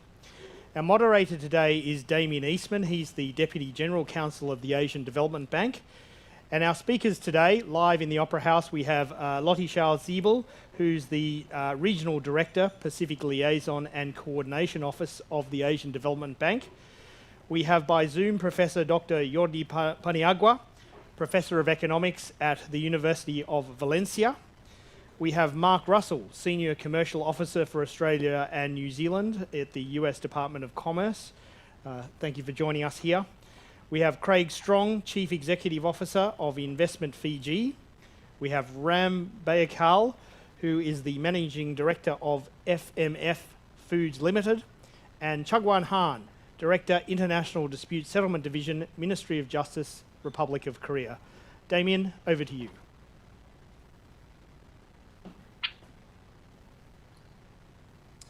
Thank you very much, Daniel. Good morning, ladies and gentlemen, distinguished guests, to those of you who are gathered in Sydney and wherever you might be joining us remotely via Zoom and in whichever time zone you're in. My name is Damien Eastman. I'm the Deputy General Counsel at the Asian Development Bank, and I'm truly delighted to be joining you here today. And I'm honoured to have this opportunity to begin the technical part of today's third South Pacific International Arbitration Conference. Now, I see many of our colleagues who've been an integral part of our work at ADB in promoting effective dispute resolution frameworks. And I'm great and honoured to see that you're joining us here today. I am sorry I'm unable to join you in person, particularly given that Sydney is my hometown, and there's no better venue than the storied Opera House to convene a venue like this, and it fills my heart with joy looking at those lovely pictures of the Sydney Harbour Bridge and the Opera House immediately behind you. So as Daniel mentioned, our first discussion panel today will explore investing in the Pacific, promoting confidence in international business through stable dispute resolution regimes, which is a roundtable, a virtual roundtable with the international business and development community. Now that's quite a lot to get our heads around, but to help us through, we are joined by a panel of distinguished speakers. And Daniel has already taken a few moments to give you a short précis of their backgrounds and experience. And the conference brochure sort of contains much greater detail on those who are joining us. So I am acutely conscious of the time we have allotted for this panel because we have an austere 45 minutes for a topic that could itself be the subject of an entire conference. So with that, I have the pleasure of asking Professor Paniagua to start us off with a short presentation to set the scene for us. And we're going to hear from Professor Paniagua on his fascinating research, which shows the positive effect of international commercial arbitration and its benefits for economic activity and foreign direct investment. So over to you, Professor. Hello.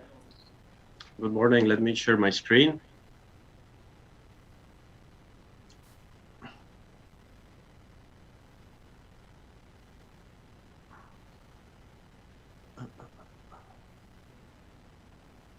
So I cannot really share my screen, so I don't know if you want to share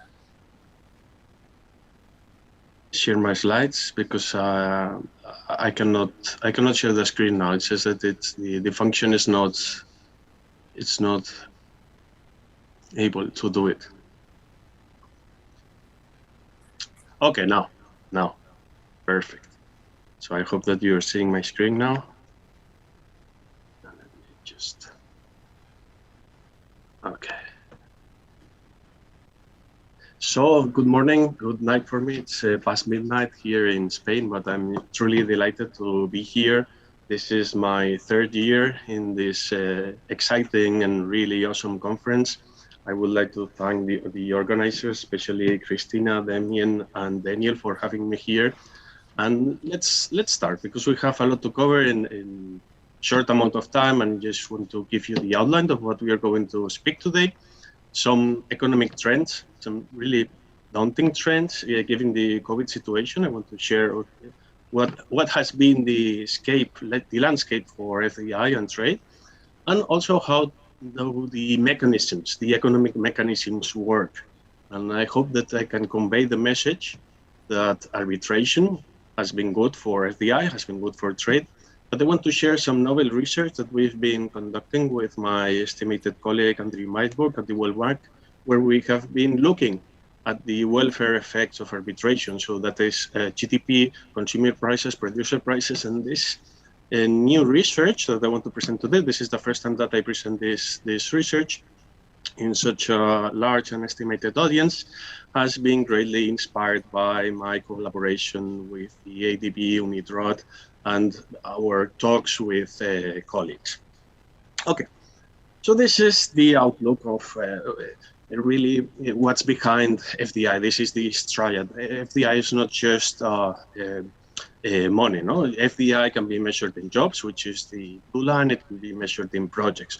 So I want to take you just to what has happened, this missing part of the FDI in 2020.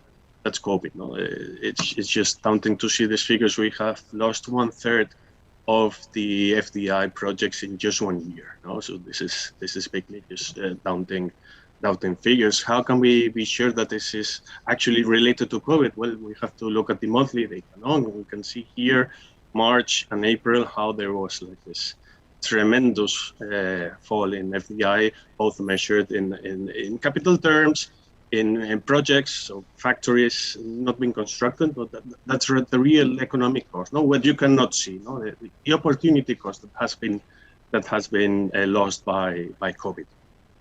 And this is the figures in the whole world. So let's zoom into what has happened in the South Pacific.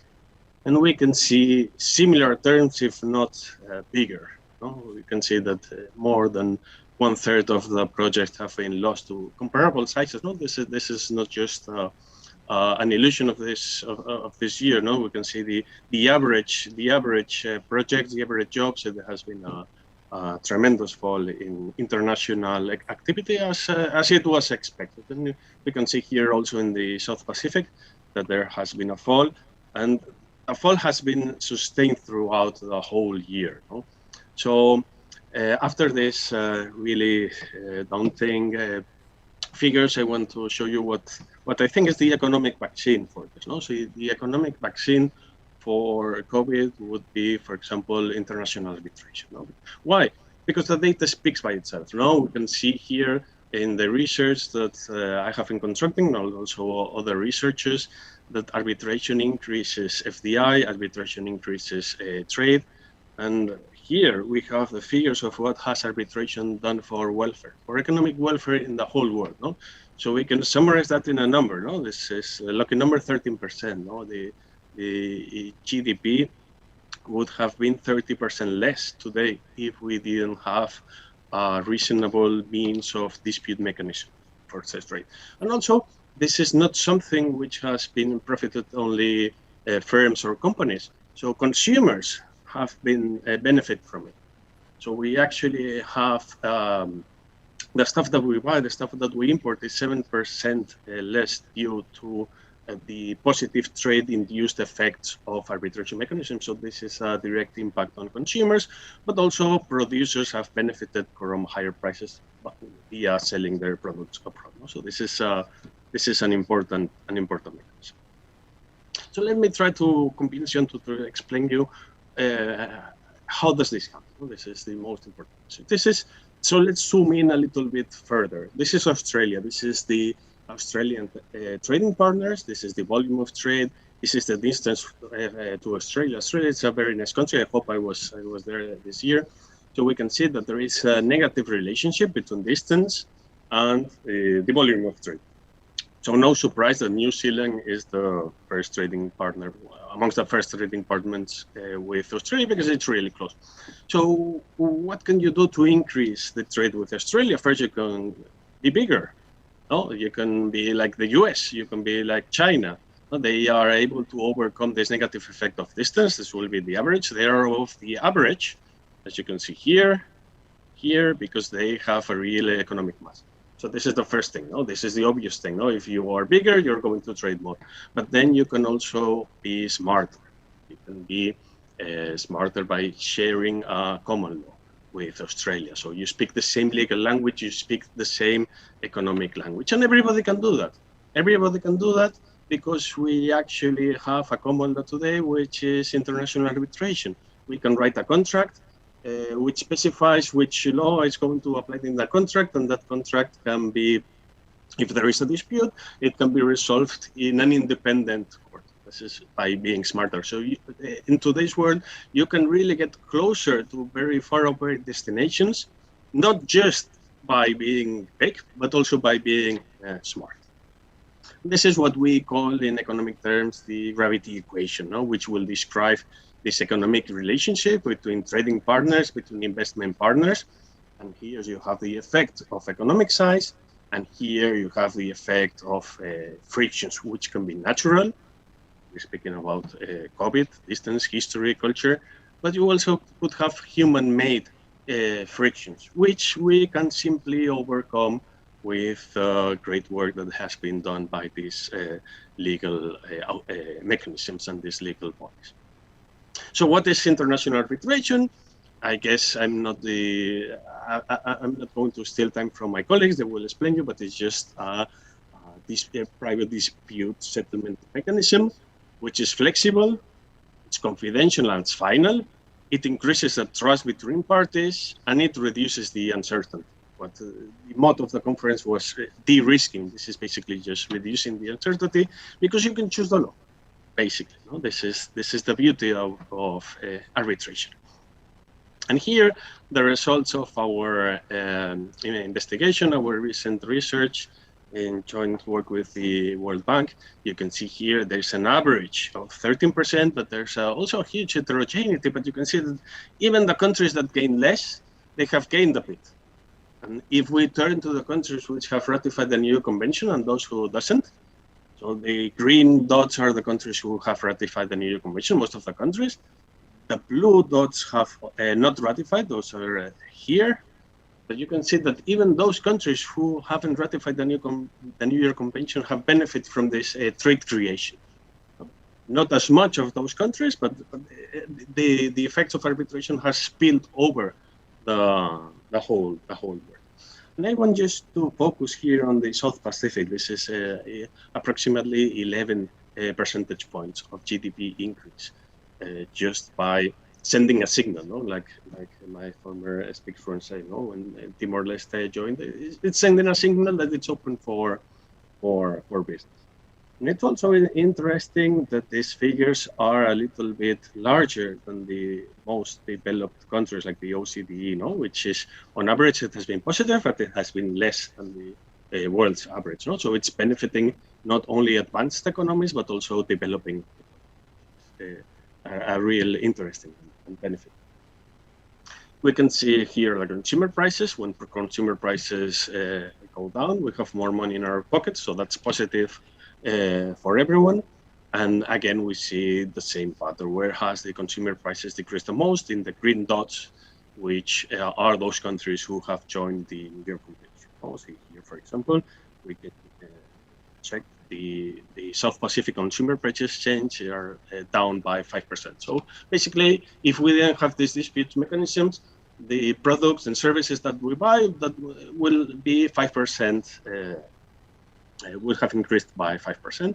And here we can see also the producer prices have increased. That's positive for companies because they can sell their products at a higher price abroad. No? So the benefits. So this is basically economics 101. No? Why does the GDP increase? Consumers buy their products at a lower price, and the companies can find other countries where they are willing to pay a higher price for their products. And just in a nutshell, what can we do to promote international business through these kind of mechanisms? We can do the traditional way, get closer, grow bigger, but we can also be smarter. And especially in these days, we have to be healthy and safe. No, it's not until we resolve this global pandemics until these mechanisms will take traction. So thank you very much. I think I stick to the time. Thank you very much, Professor Paniagua. That's whenever you're speaking to a community of lawyers, of course, sort of evidence is key. And I think it's just fascinating to see you're able to distill the sort of key outcomes of your research and just to sort of see quite clearly the positive impact that that the accession to the New York Convention has on GDP outcomes. I think it's just really fascinating. So thank you very much for sharing your research with us.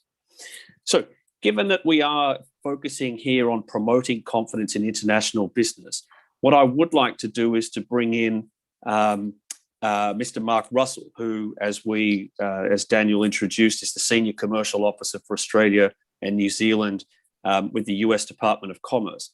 And Mark, I'd like to bring you in, and I'd really welcome your insights and thoughts on, in your experience, what factors do foreign investors look for when they're deciding to invest in foreign countries, but particularly in the South Pacific region? I'd be very grateful if you could share some of your thoughts and insights with the participants. Thanks. Well, thank you. Again, thank you for having me here today. I appreciate the opportunity to speak. Again, my name is Mark Russell. I'm the Senior Commercial Officer for Australia and New Zealand. What that means, basically, I'm not an attorney, but I'm a diplomat. And I didn't come from Washington, D.C. I just came from a MLC center just down the street. So it wasn't too far a commute. I've been stationed, this is my 6th overseas posting. And what, in my experience, what U.S. companies and other foreign companies are looking for when they're investing or looking to invest abroad, I always think there's U.S. companies and other companies. They have a limited amount of capital that they can invest overseas, and so the more attractive a country can make themselves as far as investment, the more likely they're going to attract the international funds, because it's a competition. Countries are competing against each other. The Pacific Islands are going to be competing against other Pacific Islands. When I was in Brazil and India and other places, Brazil was competing against Argentina and so forth. And generally, besides the market and market opportunity and being a market for the product that the company represents, there's some general basic ideas that companies look for when they're investing abroad. And most of the, you've heard it a little bit already, of course, rule of law, ease of doing business, ease of starting a business, contract enforcement. These are all some basic things that companies look for. Dispute resolution. Is there a mechanism to that companies can go to for contract issues or contract disputes? Also, no company wants to go into a lengthy court case. That's especially for a small, medium-sized company, that they can't afford it. They don't have the time, and in most cases, they'll just either depart the market or just give up. So, lengthy court cases, nothing anybody wants to see. The idea of international arbitration, yes, it's something. If that's a mechanism that countries use, it is definitely an attractive bullet point for countries to highlight when they're trying to attract investment, because obviously it's efficient, it expedites the process, and it's definitely an issue that countries are looking for. Because ultimately, all these things I just talked about encourages or increases economic growth, and the more economic growth, the more opportunity the country's going to have. And if a country doesn't have the things I talked about, then the companies kind of look at risk versus reward. Some companies might not have, might have issues with intellectual property rights, but the market size might be worth the risk that they're going to go ahead and go into it. So that's the model that the companies have to look at, the risk versus reward. But in general, backing up the rule of law, dispute resolution, contract settlement, ease of doing business, expedited legal system. These are all things that are check boxes that companies are going to check when they're looking for foreign investment. Thank you very much, Mark. Can we just, if I could just take up the risk versus reward point, I think that's a very interesting issue that you raised. Are you able to just sort of unpack that just a little bit more for us? Sure. For when I was in India for a few years, and of course at the time India was transitioning. And some might say that India is a difficult market to work in, but the reward was the market size and the future potential sales and benefit that the company would have for operating in India. So, and again, back to the Pacific Islands, it's really going to come down to the individual company, their perspective as far as is the market opportunity there, and is it going to be? Do they see a potential growth that even if even if there are some risks, the market opportunities will overcome that. It's worth the risk to still go into that market. Terrific. Thank you very much, Mark. Let's now move to Changwan Han, to Director Han, who is going to give us some insights into how international arbitration has contributed to economic activities and investment flows in South Korea. And I think this will be a particularly sort of interesting insight in the context of this panel. So perhaps I can ask you, Director Han, to share your thoughts and insights with us.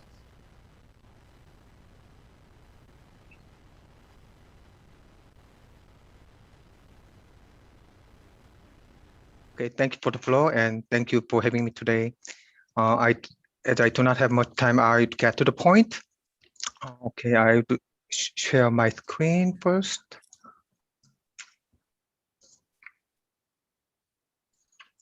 Okay, as Professor Paniagua and Mr. Russell eloquently pointed out, a stable and effective dispute resolution system can play an important role in promoting sustained economic growth and attracting foreign direct investment.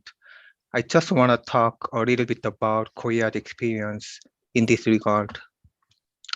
Actually, after the financial crisis in 1997, South Korea wanted to develop dispute resolution processes in order to establish more cost-effective and quicker alternatives to traditional court system. First of all, in order to prevent dispute and resolve grievances of foreign invested companies operating in Korea, foreign investment ombudsman system was established in 1999. All foreign investors can use the foreign investment ombudsman system. The entire grievance resolution process, including consultation and assistance, is free. All right. And also in 1999, Korea revised the Korean Arbitration Act in order to substantially adopt the UNCTAD model law on international commercial arbitration. Korea became the first country in Asia to adopt the UNCTAD model law. As you may know, the UNCTAD model law put forward legislative provisions to harmonize national laws worldwide. Most notably, this includes limitations upon the extent to which a court intervenes in arbitral proceeding and set aside an arbitral agreement or arbitral award. And once again, in 2016, Korea also revised the Arbitration Act to implement international best practice standards incorporated under the 2006 revision of the UNCTAD model law. In 2017, Korean Arbitration Industry Promotion Act came into effect. This act includes provisions to expand dispute resolution facilities to cultivate experts and professionals in the area of arbitration and to support research and development in the field of arbitration. Also, in order to establish reliable international arbitration practices in Korea, KCAB International was launched in 2018. Since then, KCAB has been able to enhance its general reputation, the level of professionalism of staff, predictability in case administration practice, and quality and diversity in its arbitrator pool.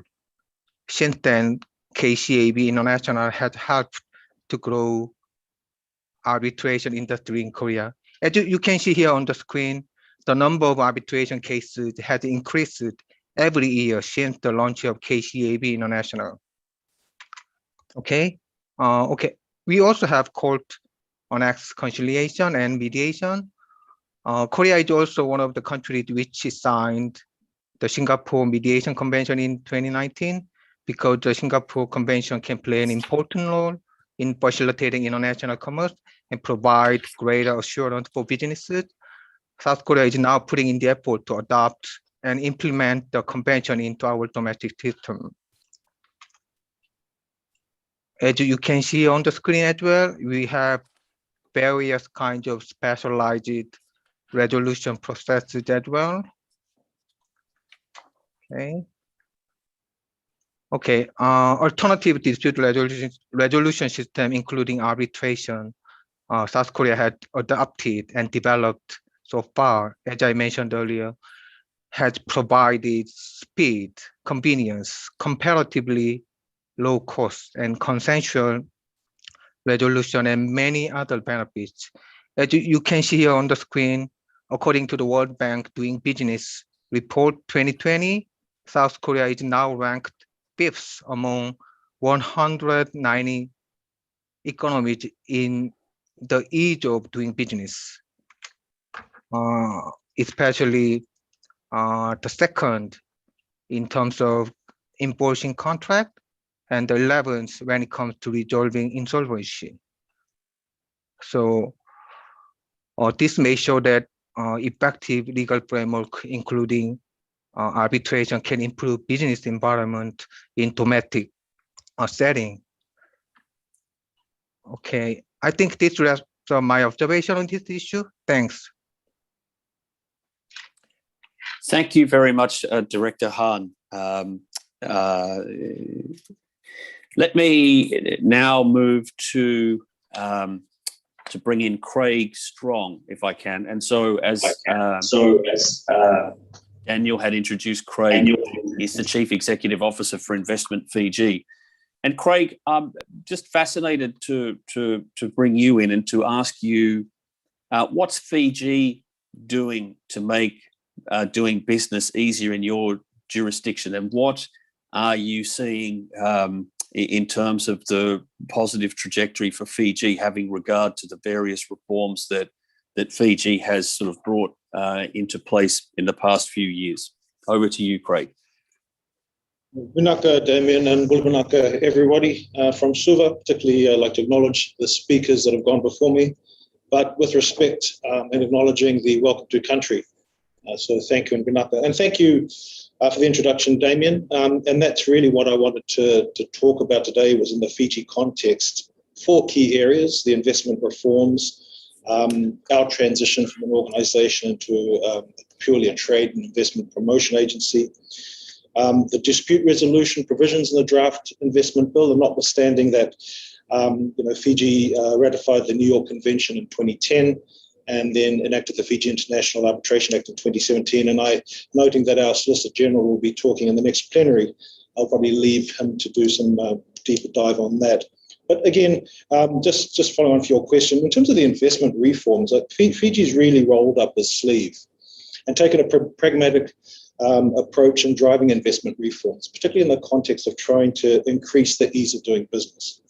So since 2017, the Fijian government has compiled, with the assistance of the World Bank and the IFC, a legal reform package. And the first and the most, probably the foremost I'd like to discuss quickly, is the investment bill. And so the investment bill was read in our Parliament in the House in December of 2020. And that will essentially replace the Foreign Investment Act of 1999. Now, the Act aims to really achieve 5 key things. The first is to contribute to an attractive investment climate in Fiji, to increase not only foreign but also domestic investment, to generate employment, to contribute to sustainable and social development, and also to promote growth for the benefit of all Fijians. Importantly, the bill seeks to strengthen 5 fundamental principles that is believed as important for the attraction and retention and growth of investment here in Fiji. The first is clarity. And the bill provides key definitions and provisions that are in line with international best practice. In terms of transparency, 3 is openness and predictability. And a fundamental change to is that the current Act, the Foreign Investment Registration Certificate, which we administer as an organisation. So we've had pretty much a regulatory function as well as a trade promotion function since our establishment in the early 1980s. So this is quite a major change for our organisation and for foreign investors. So if you come to Fiji as a foreign investor, once this bill is enacted, you don't come to Investment Fiji and apply for a foreign investment registration certificate. You will go just to our registrar of companies, get your certificate of incorporation, and then with the assistance of Investment Fiji and our investment sector officers, we can navigate you on the process of approvals through the competent authorities. Fourthly, which is equally important, is basic investor rights, and that's a core part of the bill, to guarantee investor rights. And finally, the legal recourse and the enforcement of rights. So those are the key kind of elements to the bill. And so it is a time where we're transitioning. It is a time where we're showing that we are being very pragmatic, ensuring that we really grow that framework for investor confidence here in Fiji. So in terms of how do we bring this to life? Obviously, with our organisation, as I've just explained, our role is changing. So we are now migrating from a bit of promotion and a regulatory authority into purely a trade and investment promotion agency. And thus, we'll be pretty much judged on 2 things: the trade revenue that we deliver for Fiji and the investment outcome. So, our interest in the regulatory framework is obviously very heightened at this stage. One of the things in terms of our strategic reset, and obviously dovetailing into these regulatory reforms, is as an organisation and as a country, given COVID, as we move from recovery to sustainability, is working on a revised strategy. And what we are in the process of doing is we're in the process of very comprehensive consultations with all industry associations in Fiji in the development of a strategic plan in terms of what are the key investment sectors that Fiji will target to grow over the next decade or so. And so we're coming together to workshop this at the end of March. So we're very confident that once we have that kind of front end idea of which the investment sectors that we will target as a country, back-ended by the regulatory reforms and a good capability strategy for our organisation, that we can get to where we need to go. And obviously the 3 key areas that we will focus on in terms of keeping our customers, our investors, whether they be foreign investors or domestic investors, and our exporters at the heart of what we do and the delivery of services. I just want to touch on in terms of what we're looking at doing here is in terms of our investor projects team. So once we get through the strategic planning process and identify these are the key sectors of interest that we'd like to drive, we will then back end that with capability within our office here of specific investment sector project managers. So for example, there may be one for the digital economy, there may be one for manufacturing, there may be one for tourism. And so when we bring investors from overseas, whether we're matching financial capital or technical capital or a wholesome investment, that then gets passed on to that particular sector manager whose key role is to make sure that they operationalize that investment, to navigate through the approvals process and to minimize the cash burn. So we're really making sure that from an operational perspective, we can bring the regulatory framework to life and to grow investment in Fiji. In terms of the investment bill, there's Part 5, Section 19 talks about dispute resolution, and Section 20, the right to arbitration. So those are critical parts of the bill. But just finally, what I wanted to close with is that I think what Fiji is showing that there's a massive appetite at the moment for making it easier for investors, both foreign and domestic. Like Timor-Leste, we're open for business, and arguably after 350 odd days of being COVID-free in terms of community cases, we're ready. So we're looking forward to borders opening, but we are match ready to grow investment in the region. I think proven by the reforms that have taken place that we're standing in good stead to be able to do that. So I'll probably leave it there, Damien, and happy to explore anything that you'd like to ask further. Punaka.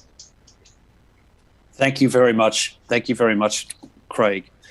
Look, I think now that we've heard from the sort of academic perspective, we've now heard a number of countries' perspectives. I'd now, if I could, I'd like to bring in Ram Bajakel.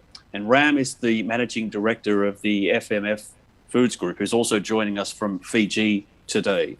So good morning, Ram. And I'm very keen to sort of now move sort of into understanding a little bit more about, as a private sector player in the region, I'd really like to hear your insights and perspectives on why international arbitration is good for your business. And I'd welcome sort of your thoughts and insights on that. Over to you, Ram.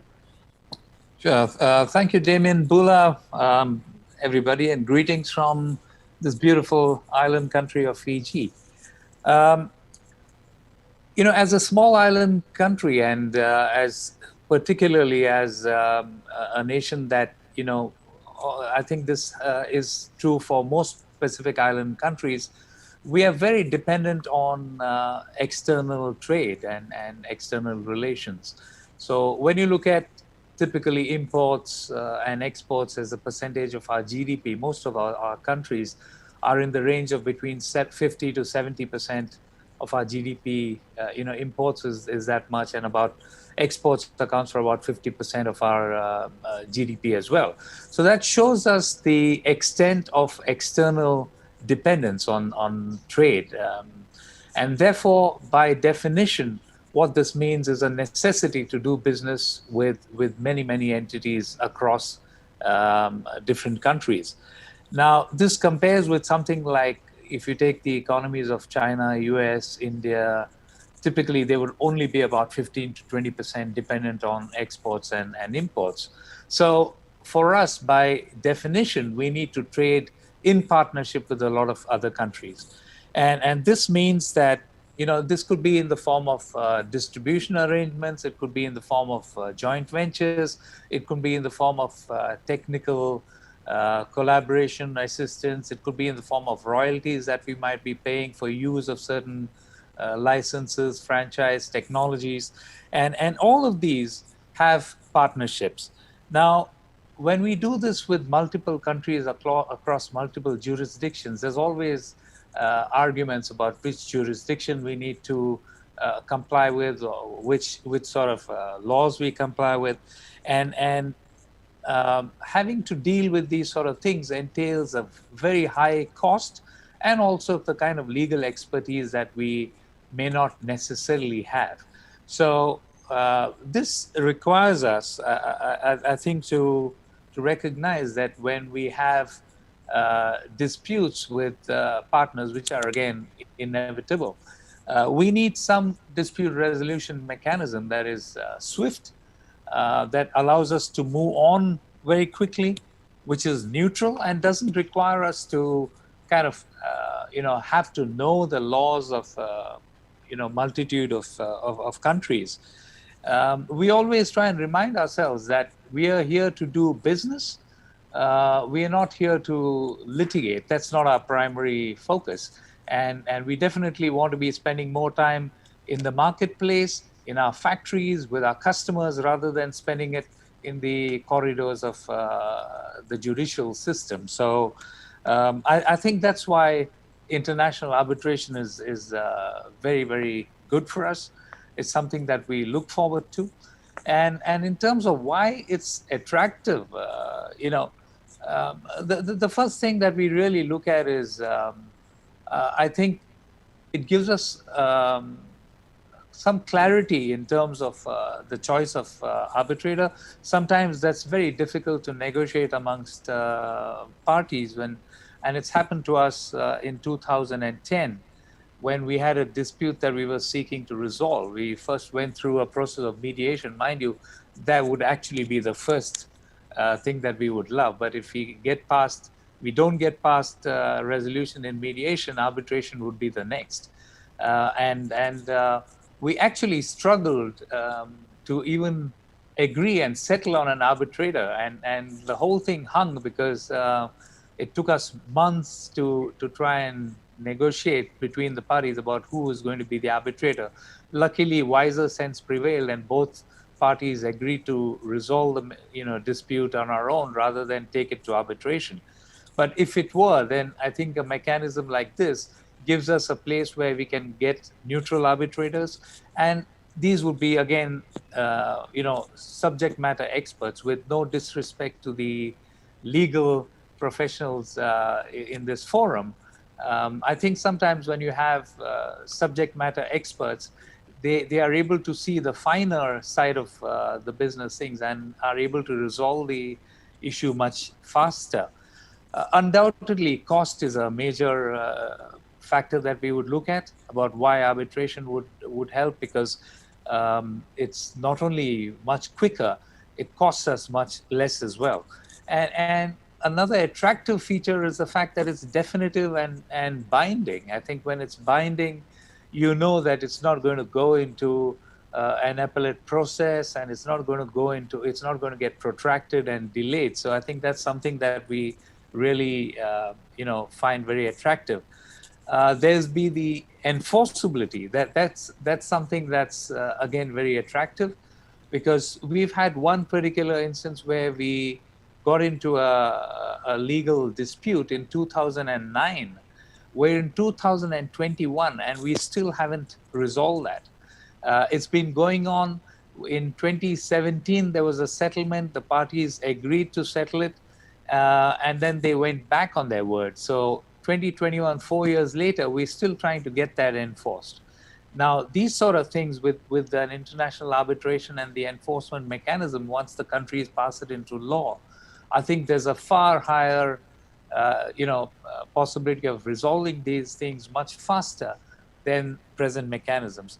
I think another very key issue here with arbitration is the confidentiality of the arbitration processes, because what happens when it's literally like, quite often like a family dispute that very quickly gets resolved, and you're able to continue doing business together rather than it being made public in the courts. The whole thing comes out and the egos of the parties kick in, and after that they're reluctant to do business with each other. So I think once when it's confidential, you very easily get past it and you're able to resume business, as happened to us in that first 2010 case that I mentioned. Although it was not arbitration, the fact that it didn't get into legal proceedings meant that we were able to do business for almost 4 years thereafter without any issues whatsoever. So I think these are some of the things that we find very attractive in the arbitration processes.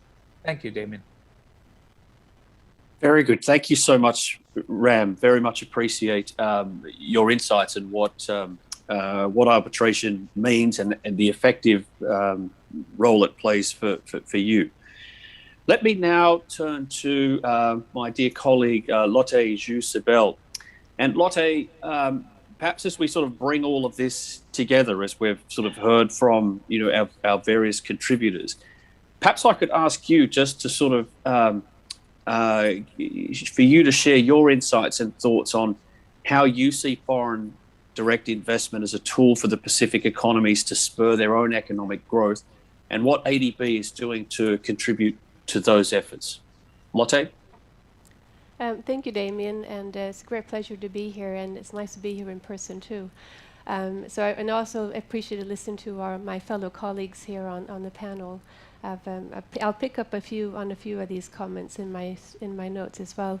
But just to start off with, I think to me foreign direct investment provides a very important tool for Pacific governments to consider when they're developing their economies and to promote further growth and also to attract foreign direct investment. And of course, arbitration has positive and significant impact on attracting foreign direct investment.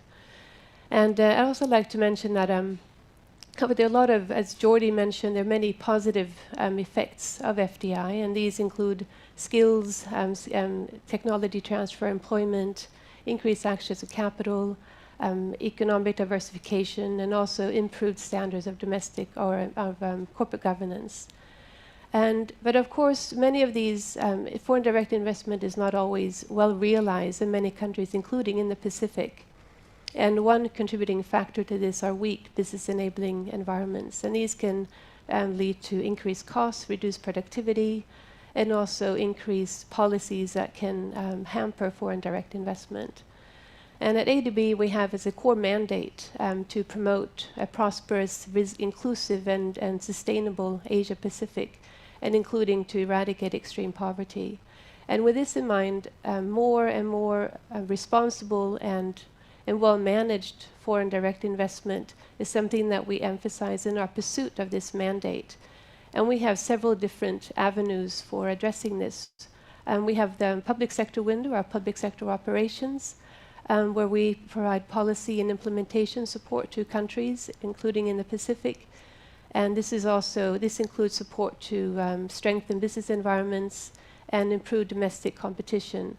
So, for example, this includes legal and regulatory reform, support to micro, small, medium enterprises, domestic resource mobilization, tax reforms, capital market development. And then we have our private sector window, our private sector operations, which crowd in private finance in the region. And examples include equity investments in, for example, Kina Bank in Papua New Guinea, Fiji Airways, targeted support to telecommunications and renewable energy across the region. And then we have a number of other initiatives, including the Private Sector Development Initiative that was also pointed out by our counsel, Tom Clark, earlier. And this is co-funded by Australia and New Zealand. And they provide really important support in foreign investment laws, credit registries. And they're also currently undertaking an important study on foreign direct investment, and this will be completed in the second half of this year. And this will also allow institutions in countries that are participating in this study to better understand how their institutions align with best practices to attract foreign direct investment. And I think more generally, given that many countries in the Pacific are now managing increasing debt burdens, I think this is a great opportunity also to promote more private sector solutions to support economic development. Thank you, Damien. Thank you very much, Lotte. Now I'm just looking at my clock, and we've already sort of reached time.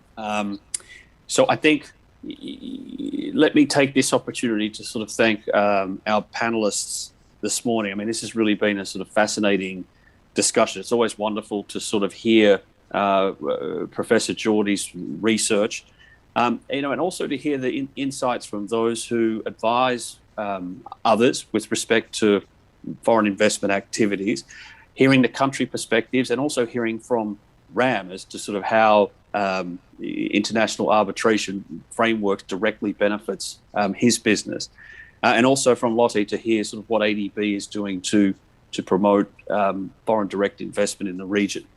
So with that, if I could ask you to join me in thanking Professor Jordi, Mark, Changwan, Craig, Ram, and Lotte. Thank you so much for your time. We really deeply appreciate the time and effort that you've gone to be with us today and to share your insights.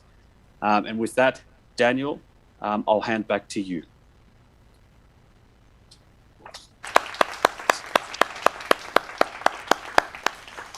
Damien and all panelists, thank you very much for that incredibly informative plenary session.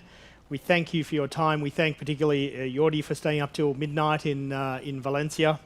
And We'll now move to have a short break before we move to session number 2 so that can be organised. We are only slightly over time, so we've actually got a whole 10 minutes for this coffee break. So relax and enjoy, and we'll reconvene at 1:15 for session number 2. Thank you.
Ladies and gentlemen, could I just ask you all to take your seats again?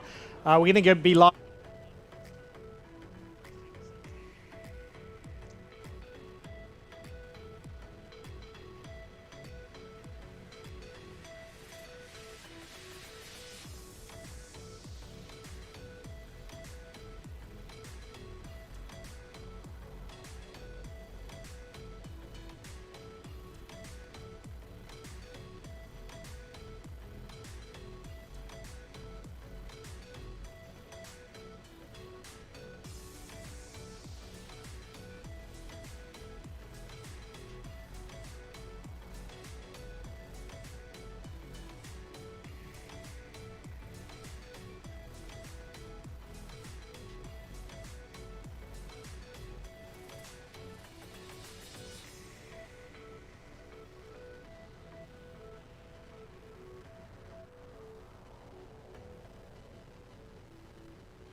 Ladies and gentlemen, welcome back. Welcome back, and please take your seats for this session 2 of the plenary sessions, which is titled the Pacific Countries and International Arbitration Reform.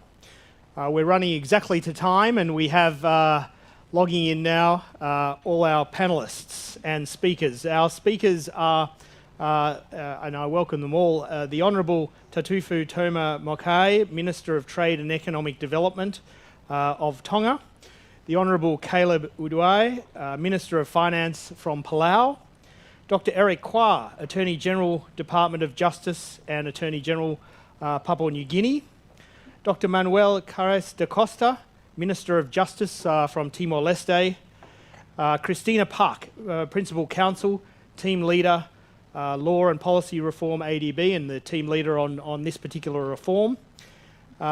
And I'm also part of the panel for this session. Our moderator is Mr. Gary Bourne, who joins us from London. He is the International Arbitration Practice Group Chair of Wilmer Cutler Pickering, Hale and Dorr. He's President of the SIAC Court of Arbitration, and he is also a consultant to the Asian Development Bank on this law reform. Welcome all. Thank you so much, Daniel, for that kind introduction. You've saved me part of the work of introducing this all-star panel, a truly exceptional panel to report on recent developments with respect to the New York Convention in the Pacific Islands. A couple of housekeeping matters to touch on just before we begin. First, if the panelists could keep their speakers on mute, their microphones on mute when they're not delivering presentations. And secondly, for the audience, there will be from Timor-Leste a presentation in Portuguese, but there are English translations available on the platform. I think you can see the application if you wish to listen to that in English as opposed to Portuguese.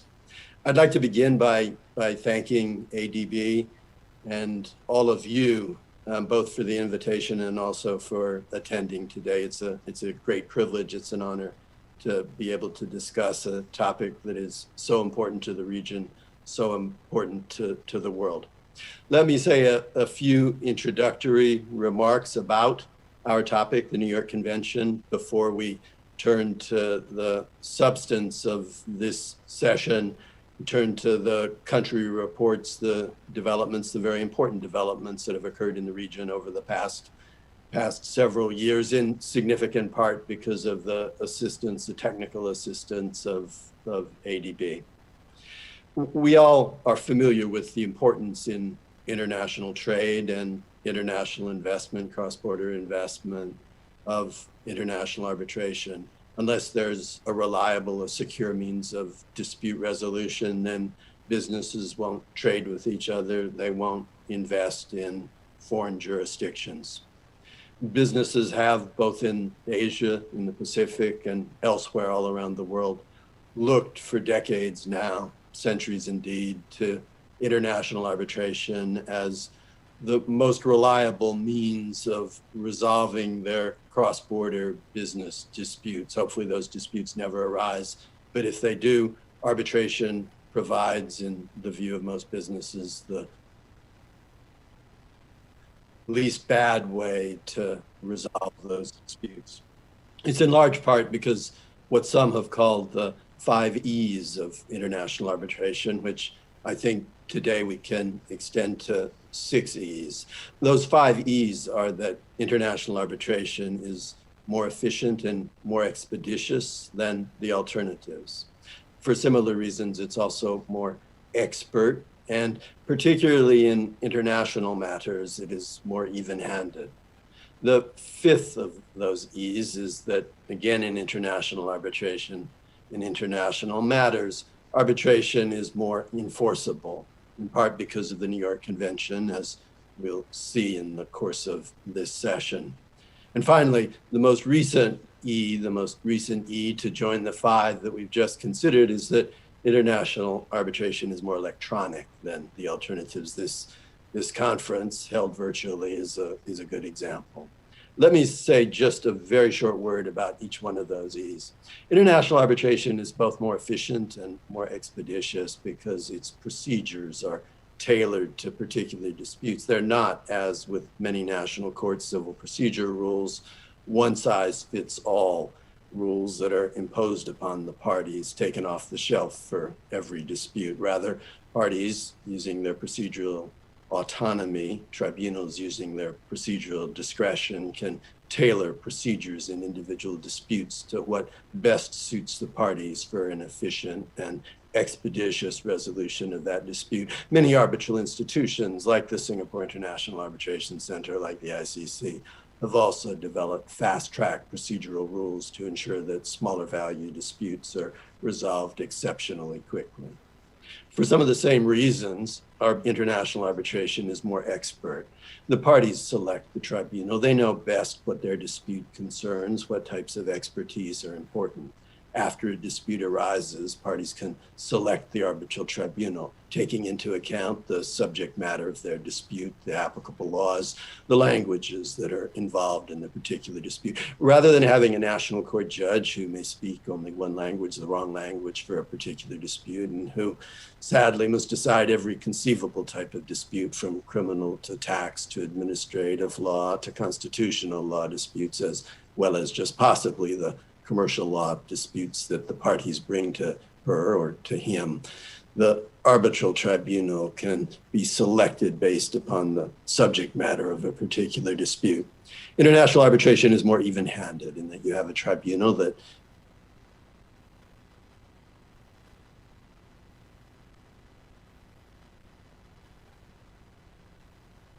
the parties. Instead of home court justice, which parties inevitably seek in litigation, one has an even-handed tribunal that is composed of tribunal members from both the parties' home jurisdictions, possibly, and a presiding arbitrator from a neutral jurisdiction. International arbitration is more enforceable, as we're going to see, because of the New York Convention. Because of the convention and its 167 contracting parties from all around the world. The convention requires those contracting states to recognize and enforce both international arbitration agreements and, importantly, international arbitral awards. If parties agree to arbitrate, the convention requires, and contracting states have so applied the convention that they be directed to arbitrate, that their dispute be referred to arbitration, and that once the arbitration is concluded, then the arbitral award will be recognized, subject to only very limited exceptions. The convention is, in a sense, a passport to the world of international trade and investment. It provides a reliable means for ensuring that dispute resolution agreements and the ultimate awards from those agreements will be given effect. It provides traders and investors with the legal security and certainty that they and their shareholders demand.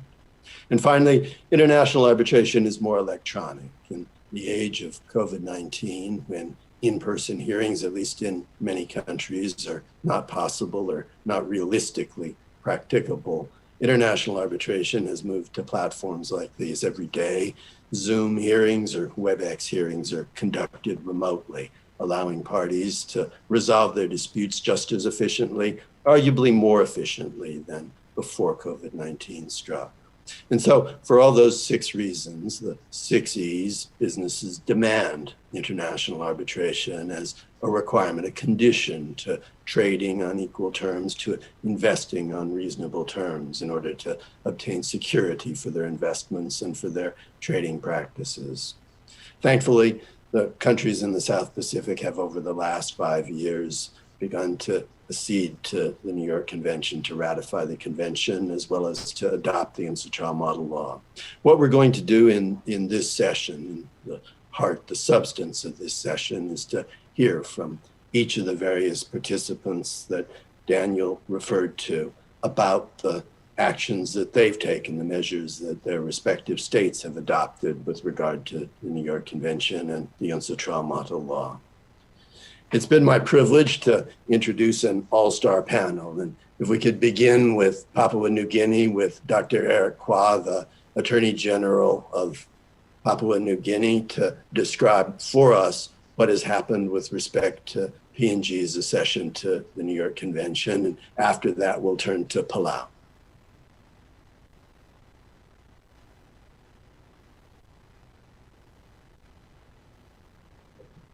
Dr. Kwa, if I could, perfect. Myself, thank you. Do you hear me? We hear you very well. Good. All right. Thank you, Gary. Thank you to your team and also to ADB for giving us the opportunity to participate in this very important forum. And I also acknowledge our other leaders of the region who are listed on this panel and who will participate in this meeting. Let me just give you a rundown on what we've been doing since we acceded to the New York Convention in 2019. My department has been a very critical partner to the team of Papua New Guinea agencies who have been working on the draft bill that we want to try and comply with the international model law. So what we've done is that we've been working on this bill for the last 2 years. And the Arbitration Technical Working Committee has been looking at the international best practice and then looking at our current regime and trying to address a new modern system for us as a country. So last year we did develop a draft bill to comply with the model law to repeal our Arbitration Act of 1951.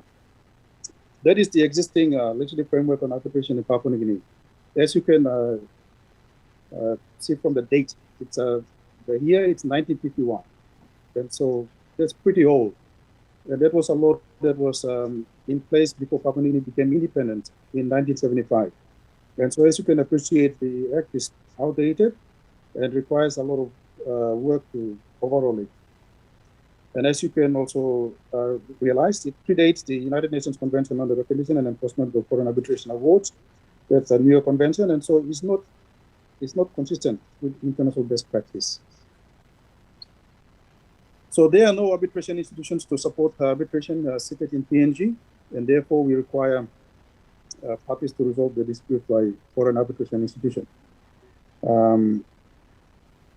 Apart from agreement by the state in arbitration involving foreign investors, whereby the state waives its immunity to allow the enforcement of foreign award in country, there is no legal basis to facilitate enforcement of arbitral awards in the country.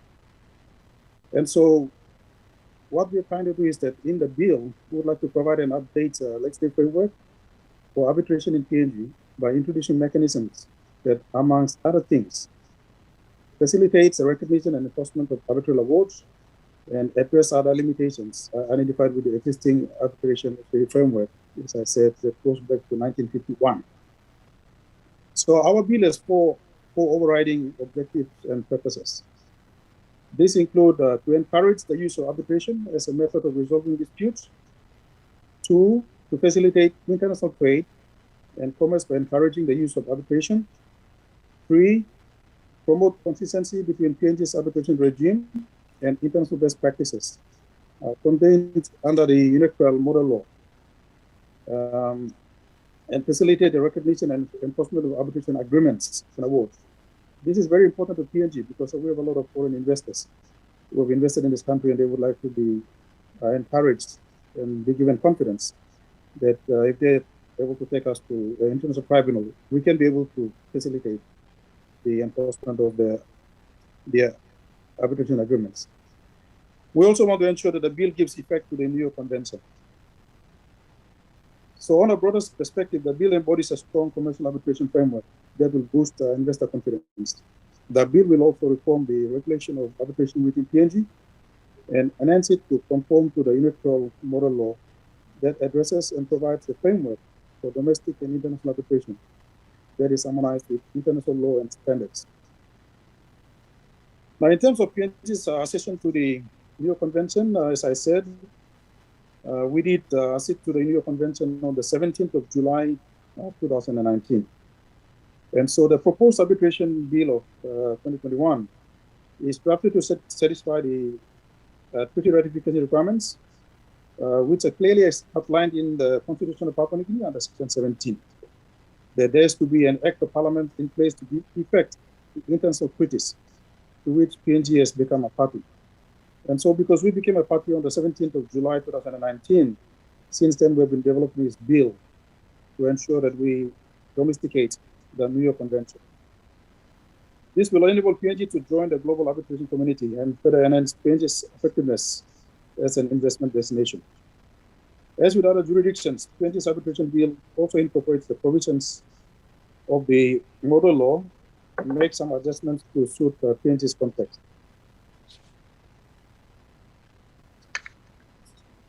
In particular, we consider the interaction with the local courts. The model law is designed to operate in conjunction with the New York Convention as it provides procedures for the arbitration of any disputes between parties. Now, what does it mean in terms of our local context? Papua New Guinea will soon adopt its national framework on conflict resolution and prevention. And here I would like to thank the ADB and our other partners who have been helping us to develop this framework in the last 2 years. And so our Arbitration Technical Working Committee has brought this on board as a key priority to deliver. And so we want to deliver the bill to become law this year, and also the national framework on conflict resolution and prevention. Both of them will go to assist in mapping out and enhancing the arbitration system in PNG. Once this framework is finalized and adopted, it would map out clearly the domestic arbitration system in the country and provide some clarity in terms of conflict resolution. And so I might add here that we currently have a dispute under the New York Convention, which has already been filed by a foreign investor who is not happy with the decisions of government. And so we are currently complying with the New York Convention to defend the state in terms of this arbitration. So, friends and colleagues, it is hoped that through these measures that PNG is trying to put together, the bill and the national framework on conflict resolution and prevention, these two instruments will then help PNG to strengthen its arbitration system. PNG already has a large foreign investment in this country, and we have got a lot of foreign investors, and we aim to ensure that investor confidence is maintained in various aspects, including through a robust arbitration framework that is informed by international best practice. So that's Gary, that's what we've been doing, and we hope to achieve by the end of this year in terms of the bill and the framework. Thank you.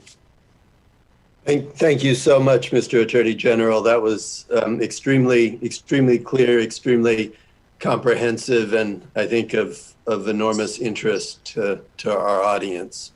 We're going to move now from Papua New Guinea to Palau, and we're also going to move from the Department of Justice to the Department of Finance. Our next speaker is the Honorable Caleb Udoy, the Minister of Finance of Palau. He's going to report on Palau's accession to the New York Convention and next steps with respect to a bill to implement the convention.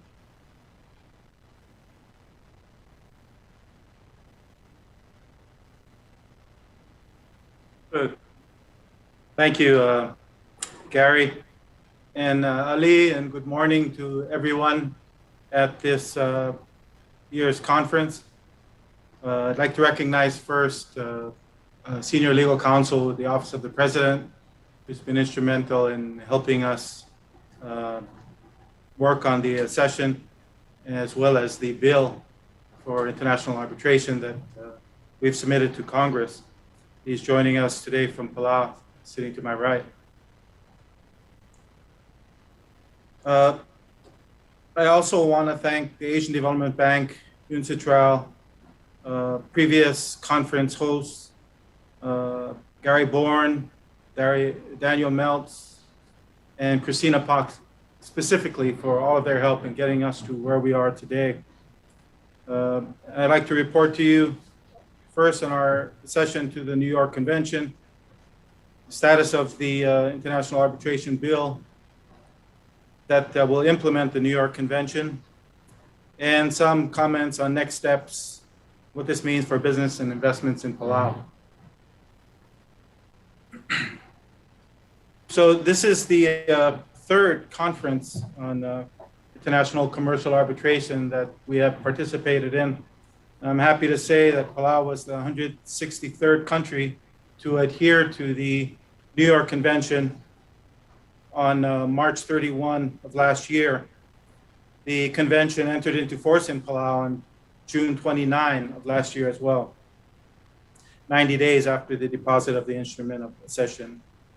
When we acceded to the convention, we made two reservations, one on reciprocity and the other on commercial reservation.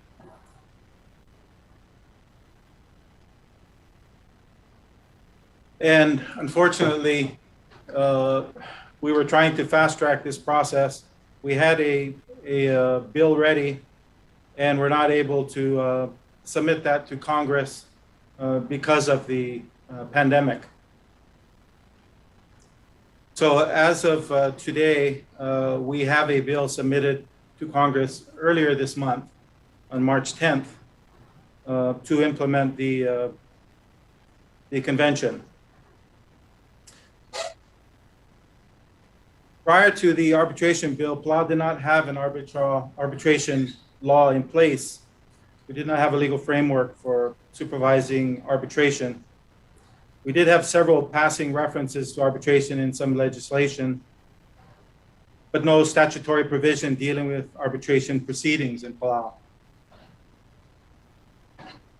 The bill that we have submitted for approval for enactment is a state-of-the-art legislative framework for international arbitration based on the UNCITRAL model on international commercial arbitration 1985 with amendments adopted in 2006, a model law.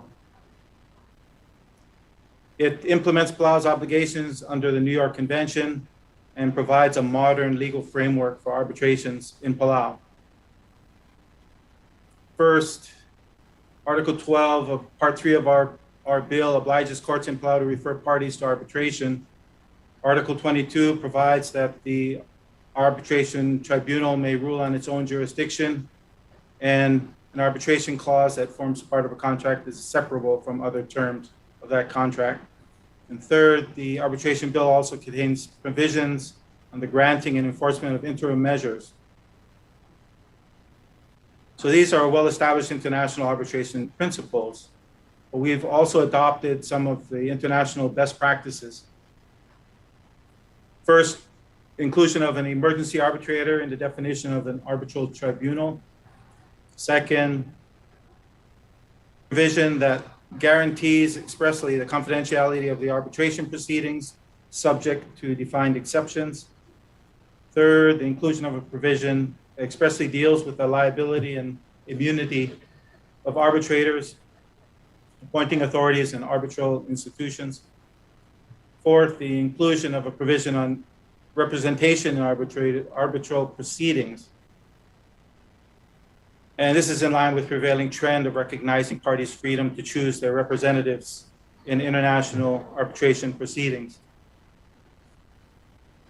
So with the enactment of our arbitration bill, Palau will have one of the most advanced and comprehensive legislative regimes for international arbitration in the world. We're very proud of that once that happens. So what are the implications that we see from this New York Convention and our bill to implement the New York Convention? First, we recognize that more work is needed to implement the convention. Finalizing the adoption of the bill is the first step. But we also need to invest in building up our expertise in the judiciary, in the private sector, and with our lawyers, our local bar. So critically important that we do as much as we can to improve investment in Palau. I was fortunate enough to listen to the previous panel, and I enjoyed the discussion on foreign direct investment. The Asian Development Bank estimates that because of COVID-19 and our vulnerability to external shocks, our GDP was expected to contract by 9.5% in 2020 and 12.8% in 2021. This year's budget of $100 million for our country is made up of about 40% borrowed money, which is a first for us and first for Asian Development Bank that funded a lot of that budgetary support. So by encouraging trade and investment, we can arrest these negative economic indicators. We also will be able to achieve Sustainable Development Goal SDG 8. But I guess the proof in the pudding is that we get more investment to our country and restart our economy. Previous to the pandemic, most of our investment was from Asia, in particular from China, which we don't have diplomatic relations with. So our government leaders looking for every opportunity to increase economic growth, turn to different initiatives like online gaming and offshore banking. I think this arbitration initiative will improve the quality of investment to Palau, and we can see better investment for our people. Next steps after this, once we have a system in place, is to work on insolvency legislation and more promotion of our business and industry and trade and investment. I expect that we will see a lot more of Asian Development Bank, who's been helping us tremendously with this type of assistance. So thank you. I'm happy to answer any questions later on if you have any about what I've raised. Thank you. Thank you so much, Minister. I think 2 points that the Minister made are particularly important. First, that by acceding to the New York Convention, by adopting, as he says, state-of-the-art implementing legislation, one improves the quality of investment. If investors, if business people can rely upon what their contracts say, they're more likely to have reasonable contracts than the sorts of investments that countries frequently don't wish to have. And secondly, it's critical, in addition to adopting the legal infrastructure, the New York Convention, the UNCITRAL model law, to also ensure that the legal community, the business community as well, knows how to use those instruments. It's an ongoing process, it's an iterative process, but it needs to, these tools need to be used as well as acquired. With that, I'd like to move again from Palau now to Tonga, and from the Minister of Finance to the Minister of Trade and Economic Development, the Minister, the Honorable Tatafu Toma Moeki of Tonga. Thank you very much, Minister.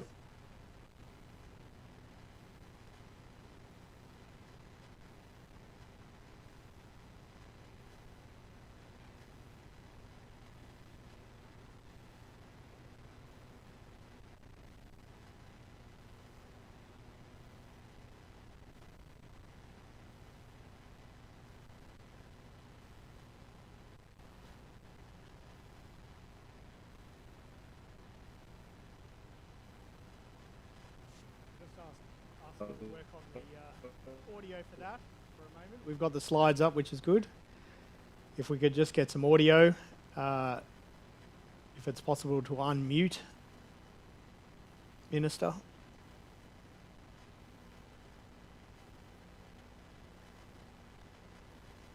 I'm seeing slides, but I'm not. You can perfect. hear me, Kerry? You're just coming back now. We're hearing you now. It's a little bit faint, Hello? but we're hearing you. Yeah, that's perfect.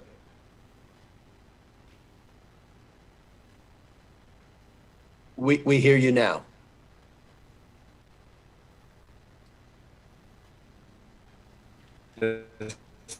Okay.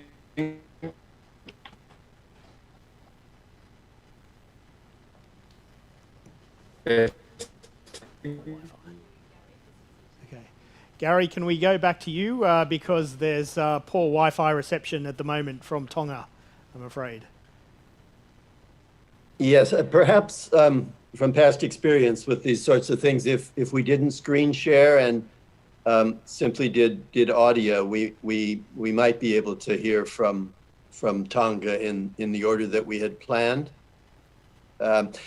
Perhaps though, while we're exploring that technical possibility, we can move on to Timor-Leste and Dr. Manuel Carceres da Costa, the Minister of Justice. I hope, Minister, that I'm not putting you on the spot by taking you out of order, but I know you're prepared to discuss Timor-Leste's accession to the New York Convention just a month ago or so, and I know our audience is keen to hear about that.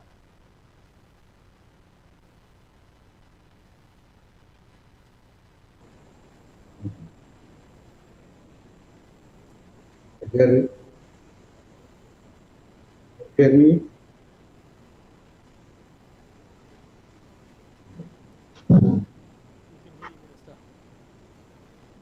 Gary? Yeah, we're hearing you, I think. Thank you. Senhor moderador e demais oradores deste painel,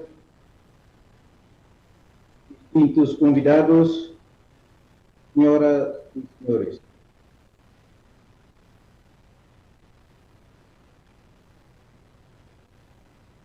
Agradeço com muito agrado o amável convite que foi endereçado pelo Country Diretor do Asia Development Bank, Sr. Suni Mitra, a fim de intervir nesta conferência internacional sobre a arbitragem no Pacífico do Sul, atenta à importância crescente devotada a este relevante tema. Abordando especificamente o caso concreto de Timor-Leste, gostaria de destacar que a arbitragem internacional tem sido um tema de particular abordagem e atenção por parte do Governo e do Parlamento Nacional, tendo presente que a mesma tem um significativo impacto em várias vertentes da nossa realidade social, mormente no setor econômico e, obviamente, comercial. We are getting captions, I believe.